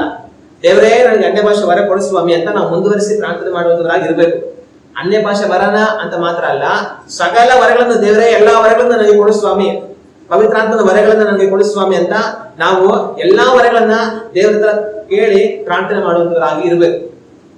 ಆದ್ರೆ ನಾವು ಆ ಪ್ರಾರ್ಥನೆ ಮಾಡಿದ ಮೇಲೆ ದೇವರು ತನ್ನ ಸ್ವಂತ ಇಷ್ಟದ ಪ್ರಕಾರ ಯಾವ ವರಗಳನ್ನ ನಮ್ಗೆ ಕೊಡ್ಬೇಕಂತ ಅವ್ರ ತೀರ್ಮಾನ ಇರುತ್ತೋ ಅದನ್ನ ಅವ್ರು ಕೊಡುವಂತರಾಗಿರ್ತಾರೆ. ಆದ್ರೆ ನಾವು ಎಲ್ಲವನ್ನ ಅಪೇಕ್ಷಿಸಬೇಕು, ಎಲ್ಲವುಗಳಿಗಾಗಿ ಪ್ರಾರ್ಥಿಸಬೇಕು. ಹಲ್ಲೆಲೂಯಾ. ಸರಿ, ಈಗ ನಾವು ಕೆಲಸ ಮಾಡೋದಕ್ಕಿದೆ. ದೇವರೇ ನಮಗೆ ಈ ವರಗಳು ಕೊಡು ಸ್ವಾಮಿ ಅಂತ ನಾವು ಪ್ರಾರ್ಥನೆ ಮಾಡೋದಕ್ಕಿದೆ. ಹಲ್ಲೆಲೂಯಾ. ನೀವೇನ್ ಮಾಡಿ? ಪ್ರತಿ ದಿವಸ ದೇವರ ಹತ್ರ ಪ್ರಾರ್ಥನೆ ಮಾಡಿ, ದೇವರೇ ನನಗೆ ವರಗಳು ಕೊಡು ಸ್ವಾಮಿ ಅಂತ. ಈಗ ನಾನು ನಿಮಗೋಸ್ಕರ ಪ್ರಾರ್ಥನೆ ಮಾಡ್ತೇನೆ, ದೇವರೇ ನಿಮ್ಮ ಜನಗಳಿಗೆ ವರಗಳು ಕೊಡು ಸ್ವಾಮಿ ಅಂತ. ಆದ್ರೆ ಅನೇಕ ಮಾಸ್ಟರ್ಗಳು ಏನ್ ಮಾಡ್ತಾರೆ ಅಂತಂದ್ರೆ ಸ್ವಲ್ಪ ಭಯ ಬೀಳ್ತಾರೆ. ಏನಕ್ಕೆ ಭಯ ಬೀಳ್ತಾರೆ ಅಂತಂದ್ರೆ ತಮ್ಮ ವಿಶ್ವಾಸಿಗಳಿಗೆ ದೇವರು ವರಗಳು ಕೊಡ್ಲಿ ಅಂತ ಪ್ರಾರ್ಥನೆ ಮಾಡೋದಕ್ಕೆ ಸ್ವಲ್ಪ ಭಯ ಬೀಳ್ತಾರೆ. ಅವ್ರೇನ್ ಪ್ರಾರ್ಥನೆ ಮಾಡ್ತಾರೆ ಅಂದ್ರೆ ದೇವರು ನನಗೆ ವರಗಳು ಕೊಡು ಸ್ವಾಮಿ ಅಂತ ಪ್ರಾರ್ಥನೆ ಮಾಡ್ತಾರೆ. ವಿಶ್ವಾಸಿಗಳಿಗೆ ಎಲ್ಲ ವರ ಕೊಡು ಸ್ವಾಮಿ ಅಂತ ಪ್ರೇಯರ್ ಮಾಡೋದಕ್ಕೆ ಸ್ವಲ್ಪ ಭಯ ಬೀಳ್ತಾರೆ. ಯಾಕೆ ಭಯ ಬೀಳ್ತಾರೆ ಅಂತಂದ್ರೆ ವಿಶ್ವಾಸಿಗಳಿಗೆಲ್ಲ ವರ ಬಂದ್ಬಿಟ್ರೆ ಒಬ್ಬೊಬ್ರು ಒಂದೊಂದ್ ಕಡೆ ಹಾಕೊಂಡು ಹೋಗ್ತಾರೆ. ಪಾಸ್ಟರ್ ಮಾತ್ರ ವರ ಇದ್ರೆ ಎಲ್ಲರೂ ಏನ್ ಮಾಡ್ತಾರೆ, ಈ ಪಾಸ್ಟರ್ ಹತ್ರ ಬಂದ್ರು ಅಂತ ಹತ್ರ ಬರ್ತಾರೆ. ಅವ್ರಿಗೆ ವರಗಳು ಬಂದ್ಬಿಟ್ರೆ ನನಗೆ ವರ ಇದೆ ಅಂತ ಒಬ್ಬರು ಒಂದೊಂದ್ ಕಡೆ ಹೋಗ್ತಾರೆ ಅನ್ನೋ ಭಯಕ್ಕೆ ಪಾಸ್ಟರ್ಗಳು ನನಗ್ ವರ ಕೊಡು ಸ್ವಾಮಿ ಅಂತ ಪ್ರಾರ್ಥನೆ ಮಾಡ್ತಾರೆ. ವಿಶ್ವಾಸಿಗಳಿಗೆಲ್ಲ ದೇವರೇ ವರ ಕೊಡು ಸ್ವಾಮಿ ಅಂತ ಪ್ರಾರ್ಥನೆ ಮಾಡೋದಕ್ಕೆ ಅಷ್ಟು ಮುಂದಾಗಿ ಹೋಗೋದಿಲ್ಲ. ಆದ್ರೆ ನಾನೇ ಮಾಡ್ತೇನೆ ಅಂದ್ರೆ ದೇವರೇ ಇವರೆಲ್ಲರಿಗೂ ವರ ಕೊಡು ಸ್ವಾಮಿ ಅಂತ ನಿಮಗೋಸ್ಕರ ಪ್ರಾರ್ಥನೆ ಮಾಡ್ತೇನೆ. ನೀವ್ ಆರ್ಕೊಂಡು ಹೋಗ್ತೀರೋ ಆರ್ಕೊಂಡು ಹೋಗೋ ನನಗೆ ಗೊತ್ತಿಲ್ಲ. ನೀವ್ ಆರ್ಕೊಂಡು ಹೋದ್ರೆ ಪ್ರಾರ್ಥನೆ ಮಾಡ್ತೀನಿ, ಆರ್ಕೊಂಡು ಹೋಗಿಲ್ಲ ಅಂದ್ರೆ ಪ್ರಾರ್ಥನೆ ಮಾಡ್ತೀನಿ. ಯಾಕಂದ್ರೆ ಒಂದ್ ವೇಳೆ ವರಗಳು ಬಂದು ನೀವು ಸಮಯದಲ್ಲಿ ಉಳಿದ್ರೆ ಸಂತೋಷ, ಮತ್ತೆ ವರಗಳು ಬಂದು ಆರ್ಕೊಂಡು ಹೋದ್ರೂ ಕೂಡ ಪರವಾಗಿಲ್ಲ. ಯಾಕಂದ್ರೆ ಆರ್ಕೊಂಡು ಹೋಗಿ ಎಲ್ಲೋ ಒಂದ್ 4 ಜನಕ್ಕೆ ನಿಮ್ಮ ವರವನ್ನು ಉಪಯೋಗಿಸಿ 4 ಜನಕ್ಕೆ ಸಂಪಾದನೆ ಮಾಡೋದಕ್ಕೆ ಅವಕಾಶ ಆಗುತ್ತೆ. ಆಗ ನೀವು ವರಗಳು ಹೇಳ್ತೀರಾ ಸುಮ್ನೆ ಸಮಯ ಕೂತರ ಬಂದು ನೀವು ವರಗಳು ಪಡ್ಕೊಂಡು ಆರ್ಕೊಂಡು ಹೋದ್ರೂ ಪರವಾಗಿಲ್ಲ, ಒಂದ್ 4 ಜನ ಸಂಪಾದನೆ ಮಾಡಿ. ಅದಕ್ಕಿಂತ ದೇವರಾಜ್ಯಕ್ಕೆ ಪ್ರಯೋಜನವಾಗಿರೋದ್ರೆ ಬೇರೆ ಏನು ಸಹ ಇಲ್ಲ. ಹಲ್ಲೆಲೂಯಾ. ಅನೇಕರು ವಿಶ್ವಾಸಿಗಳನ್ನ ಯಾವ ತರ ಇಟ್ಟಿರ್ತಾರೆ ಅಂತಂದ್ರೆ ಕೋಳಿ ಮೊಟ್ಟೆ ತರ ಇಟ್ಟಿರ್ತಾರೆ. ಅದಕ್ಕೆ ಸಾಕ ಕೊಡೋದಿಲ್ಲ, ಅದು ಮರಿ ಮಾಡೋದಿಲ್ಲ, ಬರೀ ಮೊಟ್ಟೆ ಮಾತ್ರನೇ, ಜೀವಿತ ಪೂರ್ತಿ ಮೊಟ್ಟೆನೆ ಅವರು. ನೀವು ಜೀವಮಾನ ಕಾಲ ಪೂರ್ತಿ ಮೊಟ್ಟೆ ಆಗಿರಬಾರ್ದು. ಶಾಖ ಪಡೆದು ಮೊಟ್ಟೆ ಹೊಡೆದು ಮರಿಯಾಗಿ ಬಂದು ದೊಡ್ಡದಾಗಿ ಅನೇಕ ಮರಿಗಳು ಮಾಡಿ ದೊಡ್ಡ ಕೂಟ ಮಾಡುವಂತವರಾಗಿರ್ಬೇಕು. ಹಲ್ಲೆಲೂಯಾ. ಆಗ ಅನೇಕ ಪಾಸ್ಟರ್ ಏನ್ ಮಾಡ್ತಾರೆ, ವಿಶ್ವಾಸಗಳು ಮೊಟ್ಟೆ ತರ ಇಟ್ಟಿರ್ತಾರೆ. ಏನಕ್ಕೆ ಅಂತಂದ್ರೆ ಅವ್ರು ಸಾಕ ಕೊಟ್ಟು ಮರಿ ಮಾಡಿದ್ರೆ ಅವ್ರು ಹಾಕೊಂಡು ಹೋಗ್ತಾರೆ. ಆದ್ರೆ ನಂಬಿಗಸ್ತನು ತಾನಿರುವ ಸ್ಥಳದಲ್ಲಿ ಉಳಿಯುವನು. ನಂಬಿಗಸ್ತನ ಅಲ್ಲದವನು ಏನ್ ಮಾಡ್ತಾನೆ, ಹಾಕೊಂಡು ಹೋಗ್ತಾನೆ. ನೀವು ನಂಬಿಗಸ್ತನ ಉಳಿದ್ರು ಕೂಡ ಸಂತೋಷ, ನಂಬಿಗಸ್ತರ ಅಲ್ಲದ್ರೆ ಹಾಕೊಂಡು ಹೋದ್ರು ಸಂತೋಷ. ನಂಬಿಗಸ್ತರ ಉಳಿದ್ರೆ ನಮ್ಮೊಟ್ಟಿಗಿದ್ದು ಅನೇಕರನ್ನು ಸಂಪಾದನೆ ಮಾಡ್ತೀರಾ. ನಂಬಿಗಸ್ತರ ಅಲ್ಲದವರಾಗಿ ಹಾಕೊಂಡು ಹೋದ್ರೆ ಎಲ್ಲವರಿಗೆ ಸಂಪಾದನೆ ಮಾಡ್ತೀರಾ. ಕೊನೆಗೇನೋ ದೇವರ ರಾಜ್ಯಕ್ಕೆ ಪ್ರಯೋಜನ ಆಗುತ್ತೆ. ಅದು ಬೇಕಾಗಿರೋದು. ಹಲ್ಲೆಲೂಯಾ. ಅನೇಕರು ಏನ್ ನಡೆಸ್ಕೊಳ್ತಾ ಇರ್ತಾರೆ, ನಾನು ನಿಮ್ಗೆ ಹೇಳ್ತಾ ಇದ್ದಾರೆ, ವರಗಳು ಬಂತು ಅಂತಂದ್ರೆ ಅವ್ರು ಏನ್ ಮಾಡ್ತಾರೆ, ಅವ್ರೇ ಆನೆ ಹೋಗ್ಬಿಡ್ತಾರೆ. ಅಂದ್ರೆ ಏನ್ ಮಾಡ್ತಾರೆ ಅಂತಂದ್ರೆ ನನಗೇನೋ ಒಂದು ವರ ಬಂತು ಅಂತ ಅಂದ್ಬಿಟ್ಟು ಅನೇಕ ವಿಶ್ವಾಸಗಳು ಒಂದ್ ತಪ್ಪು ಮಾಡ್ತಾರೆ. ಏನ್ ತಪ್ಪು ಮಾಡ್ಬಿಡ್ತಾರೆ ಅಂತಂದ್ರೆ ನನಗೆ ದೇವ್ರು ವರ ಕೊಟ್ಟಿದ್ದಾರೆ, ನನ್ನ ಹತ್ರನೇ ದೇವ್ರು ಮಾತಾಡ್ತಾರೆ, ನನಗೆ ದೇವ್ರ ಕಾರ್ಯಗಳು ತೋರಿಸ್ತಾರೆ, ನಾನೇ ಪ್ರವಾದನೆ ಹೇಳ್ತೀನಿ, ನಾನ್ ಪ್ರಾರ್ಥನೆ ಮಾಡುವಾಗ್ಲೇನೆ ಅದ್ಭುತಗಳಾಗುತ್ತೆ ಅಂತ ನೆನೆಸ್ಕೊಂಡು ನಾನೇ ಒಬ್ಬ ಸೇವಕ ಅಂತ ಹೋಗ್ಬಿಡ್ತಾರೆ. ಅವರೇ ಹೋಗಿ ಪ್ರತ್ಯೇಕವಾಗಿ ಸಭೆ ಸ್ಟಾರ್ಟ್ ಮಾಡ್ತಿದ್ರೆ ಸಭೆ ಸ್ಟಾರ್ಟ್ ಮಾಡ್ಬಿಡ್ತಾರೆ. ಇಲ್ಲಾಂದ್ರೆ ನಾನೊಬ್ಬ ಎವಾಂಜಲಿಸ್ಟ್, ನಾನೊಬ್ಬ ಸುವಾರ್ಥ ಸೇವಕ ಅಂತ ಅನ್ಕೊಂಡು ಊರೂರು ಸುತ್ತೀನಿ ಅಂತ ಬೇರೆ ಬೇರೆ ಸಭೆಗಳಿಗೆ ಹೊರಡುವಂತವರಾಗಿ ಹೋಗ್ಬಿಡ್ತಾರೆ. ಆದ್ರೆ ಒಂದು ಸತ್ಯ ನೀವು ಅರ್ಥ ಮಾಡ್ಕೊಳ್ಬೇಕು, ಏನಂತಂದ್ರೆ ವರಗಳು ಬೇರೆ, ದೇವರು ತನ್ನ ಸೇವೆಯನ್ನು ಮಾಡುವುದಕ್ಕಾಗಿ ಕರೆಯುವಂತ ಕರೆ ಬೇರೆ. ಕರೆ ವ್ಯತ್ಯಾಸ, ವರಗಳು ವ್ಯತ್ಯಾಸ. ಆಗ ಯಾರು ಕರ್ತನ ಸೇವೆಯನ್ನು ಮಾಡಬಾರ್ದನು ಅಂತಂದ್ರೆ ಕರ್ತನಿಂದ ಕೆಲಸವನ್ನು ಮಾಡುವುದಕ್ಕಾಗಿ ಕರೆಯನ್ನು ಪಡೆದಿರುವ ಸೇವಕ. ವರಗಳುಳ್ಳವರು ಸೇವಕ ಅಂತ ಅರ್ಥ ಅಲ್ಲ. ಆದ್ರೆ ವರಗಳುಳ್ಳವರು ಕರ್ತನ ಸೇವೆಗೆ ಸಹಾಯ ಮಾಡುವುದಕ್ಕಾಗಿ ವರಗಳನ್ನು ಪಡೆದಿದ್ದಾರೆ. ಆಗ ಈ ಸತ್ಯವನ್ನ ಜನಗಳು ಅರ್ಥ ಮಾಡ್ಕೊಳ್ಳೋದಿಲ್ಲ. ಅಂದ್ರೆ ಒಂದು ವ್ಯಕ್ತಿಗೆ ದೇವರು ವರಗಳನ್ನು ಕೊಡ್ತಾರೆ ಅಂತಂದ್ರೆ ಅವರನ್ನೇ ಸೇವಕರಾಗಿ ಕರೆದುಬಿಟ್ಟಿದ್ದಾರೆ ಅಂತ ಅರ್ಥ ಅಲ್ಲ. ಅವರನ್ನ ಒಂದು ವೇಳೆ ಬೇರೆ ಸೇವಕರ ಜೊತೆಲಿ ಇದ್ದು ಸೇವೆಯಲ್ಲಿ ಸಹಾಯ ಮಾಡೋದಕ್ಕೋಸ್ಕರವಾಗಿ ದೇವರು ಕರೆದಿದ್ರೆ ಅವರು ಆ ಕರೆಯಲ್ಲಿ ನಂಬಿಕಸ್ಥರಾಗಿರಬೇಕು. ಒಂದು ವಿಶ್ವಾಸಿಯಾಗಿ ದೇವರು ಕರೆದ್ರೆ ವಿಶ್ವಾಸಿಯಾಗಿ ಇದ್ಕೊಂಡು ಸಭೆಯ ಪ್ರಯೋಜನಾರ್ಥವಾಗಿ, ದೇವರ ರಾಜ್ಯದ ಪ್ರಯೋಜನಾರ್ಥವಾಗಿ ಅವರು ಆ ವರವನ್ನು ಉಪಯೋಗಿಸುವಂತವರಾಗಿರಬೇಕು. ನನಗೆ ವರ ಬಂದ್ಬಿಟ್ಟು ನಾನು ವಿಶ್ವಾಸಿ ಅಲ್ಲ, ನಾನೇ ಪಾಸ್ಟರ್ ಅಂತ ಎದ್ದು ಹೋಗ್ಬಾರ್ದು. ಕರೆ ಬೇರೆ, ವರ ಬೇರೆ. ವರ ಬಂದಿದ್ರೆ ಮಾತ್ರ ಕರೆ ಬಂದಿದೆ ಅಂತ ಅರ್ಥ ಅಲ್ಲ. ಆದ್ರೆ ಅನೇಕರು ತಪ್ಪಿ ಹೋಗಿ ನನಗೆ ಯಾವುದೋ ವರ ಬಂದು ನಾನೇನ ಸೇವಕ ಅಂತ ಹೊರಟು ಹೋಗಿ ದಾರಿ ತಪ್ಪಿ ಹೋಗ್ತಾರೆ, ಪ್ರಯೋಜನ ಇಲ್ಲದವர்களಾಗಿ ಹೋಗ್ಬಿಡ್ತಾರೆ. ಆದ್ರೆ ನಾವು ವರಗಳನ್ನು ಹೊಂದಿದ ಮಾತ್ರಕ್ಕೆ ಸೇವಕರಾಗಿ ಬಿಡೋದಿಲ್ಲ. ಆದ್ರೆ ಒಂದು ಸೇವಕ ವರ ಇಲ್ಲ ಅಂದ್ರು ಅವನು ಸೇವಕನ ಅಲ್ಲ ಅಂತ ಅರ್ಥ ಅಲ್ಲ. ಅವನ ಮೇಲೆ ದೇವರ ಕರೆ ಇರುತ್ತೆ, ಅಧಿಕಾರ ಅವನ ಮೇಲೆ ಇರುತ್ತೆ. ಆಗ ವರಗಳ ವ್ಯತ್ಯಾಸ, ಕರೆ ವ್ಯತ್ಯಾಸ. ನಮಗೆ ದೇವರು ಏನು ಕೊಟ್ಟಿದ್ದಾರೆ ತಿಳ್ಕೊಂಡು ಅದನ್ನು ನಾವು ಅನುಸರಿಸುವವರಾಗಿ ದೇವರ ಆತ್ಮದ ವರಗಳು 9, ಅವುಗಳನ್ನು ಆಸಕ್ತಿಯಿಂದ ಅಪೇಕ್ಷಿಸಿದವನಾಗಿ ದೇವರ ವಾಕ್ಯ ಹೇಳುತ್ತಾರೆ. ದೇವರನ್ನ ನೋಡಿ ಕರ್ತನೆ ಇವರೆಲ್ಲದೆಲ್ಲ ನಿಮ್ಮ ರಾಜ್ಯದ ಪ್ರಯೋಜನಕ್ಕೋಸ್ಕರವಾಗಿ ನಮಗೆ ಕೊಡು ಸ್ವಾಮಿ ಅಂತ ನಾವು ಪ್ರಾರ್ಥನೆ ಮಾಡುವಂತವர்களಾಗಿ ಇರಬೇಕು. ಕರ್ತನಿಂದ ನಾವು ವರಗಳನ್ನು ಪಡೆದು ಅವುಗಳನ್ನು ಉಪಯೋಗಿಸಿ ಆತ್ಮಗಳನ್ನು ದೇವರಿಗಾಗಿ ನಾವು ಸಂಪಾದಿಸುವಂತವರಾಗಿರಬೇಕು. ಕಟ್ಟಲ್ಪಟ್ಟಂತವರನ್ನು, ಬಂಧನದಲ್ಲಿರುವಂತವರನ್ನು, ಕತ್ತಲಲ್ಲಿರುವಂತವರುಗಳನ್ನು, ಕಣ್ಣೀರಿನಲ್ಲಿರುವಂತವರನ್ನು, ನಾಶನದ ಮಾರ್ಗದಲ್ಲಿರುವಂತವರುಗಳನ್ನು ಕರ್ತನ ಕಡೆಗೆ ತಿರುಗಿಸಿ ನಾವು ನಡೆಸುವಂತವರಾಗಿರಬೇಕು. ಒಂದು ಆತ್ಮವನ್ನ ಸಂಪಾದಿಸುವುದಕ್ಕಾಗಿ, ಆತ್ಮವು ಕರ್ತನಲ್ಲಿ ನೆಲೆನಿಂತು ದೇವರಿಗೋಸ್ಕರವಾಗಿ ಜೀವಿಸಿ ದೇವರ ರಾಜ್ಯವನ್ನು ಪ್ರವೇಶಿಸಿ ನಿತ್ಯ ಜೀವವನ್ನು ಪಡೆಯುವುದಕ್ಕೋಸ್ಕರವಾಗಿ ಕರ್ತನು ಪವಿತ್ರಾತ್ಮನ ವರಗಳನ್ನ ತನ್ನ ಜನಗಳಿಗೆ ಕೊಡುವಾತನಾಗಿರ್ತಾರೆ. ಆ ವರಗಳನ್ನ ಕರ್ತನ ಇಂದಿಗೆ ನಮಗೆ ಕೊಡಿಸುವ ಎಂಬುದಾಗಿ ನಾವು ದೇವರ ಬಳಿಯಲ್ಲಿ ಪ್ರಾರ್ಥನೆ ಮಾಡೋಣ. ಕರ್ತನು ತನ್ನ ಆತ್ಮನ ವರಗಳನ್ನು ಕೊಟ್ಟು ನಮ್ಮನ್ನು ನಾವು ಮಹಿಮೆಗೋಸ್ಕರವಾಗಿ ಉಪಯೋಗಿಸಲಿ, ಅನೇಕರನ್ನ ಸಂಪಾದಿಸುವ ಹಾಗೆ, ಅನೇಕರನ್ನ ರಕ್ಷಣೆಗೆ ತರುವ ಹಾಗೆ ನಮ್ಮನ್ನು ದೇವರು ಬಳಸಿಕೊಳ್ಳಲೆಂಬುದಾಗಿ ನಾವು ಪ್ರಾರ್ಥನೆ ಮಾಡೋಣ. ಪರಲೋಕದಲ್ಲಿ ವಾಸ ಮಾಡುವಂತ ನಮ್ಮ ತಂದೆಯೇ, ನಮ್ಮ ಕರ್ತನಾದ ಯೇಸು ಕ್ರಿಸ್ತನ ನಾಮದಲ್ಲಿ ಈ ಒಂದು ಮಧ್ಯಾಹ್ನದ ಸಮಯದಲ್ಲಿ ನಮ್ಮನ್ನು ನೋಡಿ ನಾವು ಪ್ರಾರ್ಥಿಸುತ್ತೇವೆ. ತಂದೆಯ ಪವಿತ್ರಾತ್ಮನ ವರಗಳ ಕುರಿತಾಗಿ ತಂದೆಯ ನಾವು ಧ್ಯಾನ ಮಾಡಿದ್ದೇವಲ್ಲ, ಪವಿತ್ರಾತ್ಮನಲ್ಲಿ 9 ವರಗಳಂತೂ ಆತನು ತನ್ನ ಜನಗಳಿಗೆ 9 ವರಗಳನ್ನ ಅನ್ವಯಿಸುವಂತನಾಗಿದ್ದಾನೆ. ಆತನ ಮೂಲಕ ನಮಗೆ ತಂದೆ ನೀವು ಕೊಟ್ಟಿರುವಂತಹ ವರಗಳಿಗೋಸ್ಕರವಾಗಿ ನಿಮಗೆ ಸ್ತೋತ್ರ. ತಂದೆಯ ಆ ವರಗಳು ಏನು, ಆ ವರಗಳಿಂದ ಏನೆಲ್ಲ ಪ್ರಯೋಜನ ನಮಗೆ ಉಂಟು ಎಂಬುದಾಗಿ ತಂದೆಯ ನಾವು ಕಲಿತುಕೊಂಡೇವಲ್ಲ ಸ್ವಾಮಿ. ಈ ವರಗಳನ್ನ ನಮಗೆ ಇಂದಿಗೆ ನೀವು ಕೊಡಬೇಕೆಂಬುದಾಗಿ ನಾವು ಪ್ರಾರ್ಥಿಸುತ್ತೇವೆ. ತಂದೆಯೇ, ಪವಿತ್ರಾತ್ಮನ ವರಗಳು ನಮ್ಮಲ್ಲಿ ಕ್ರಿಯೆ ಮಾಡಬೇಕೆಂಬುದಾಗಿ ನಾವು ಪ್ರಾರ್ಥಿಸುತ್ತೇವೆ. ತಂದೆಯ ನಮ್ಮೆಲ್ಲರನ್ನು ಆಶೀರ್ವದಿಸುತ್ತಾರೆ, ನಮ್ಮನ್ನು ಬಲಪಡಿಸುತ್ತಾರೆ. ನಮ್ಮ ಕರ್ತನಾದ ಯೇಸು ಕ್ರಿಸ್ತನ ನಾಮದಲ್ಲಿ ಬೇಡುತ್ತೇವೆ ತಂದೆ, ಆಮೆನ್.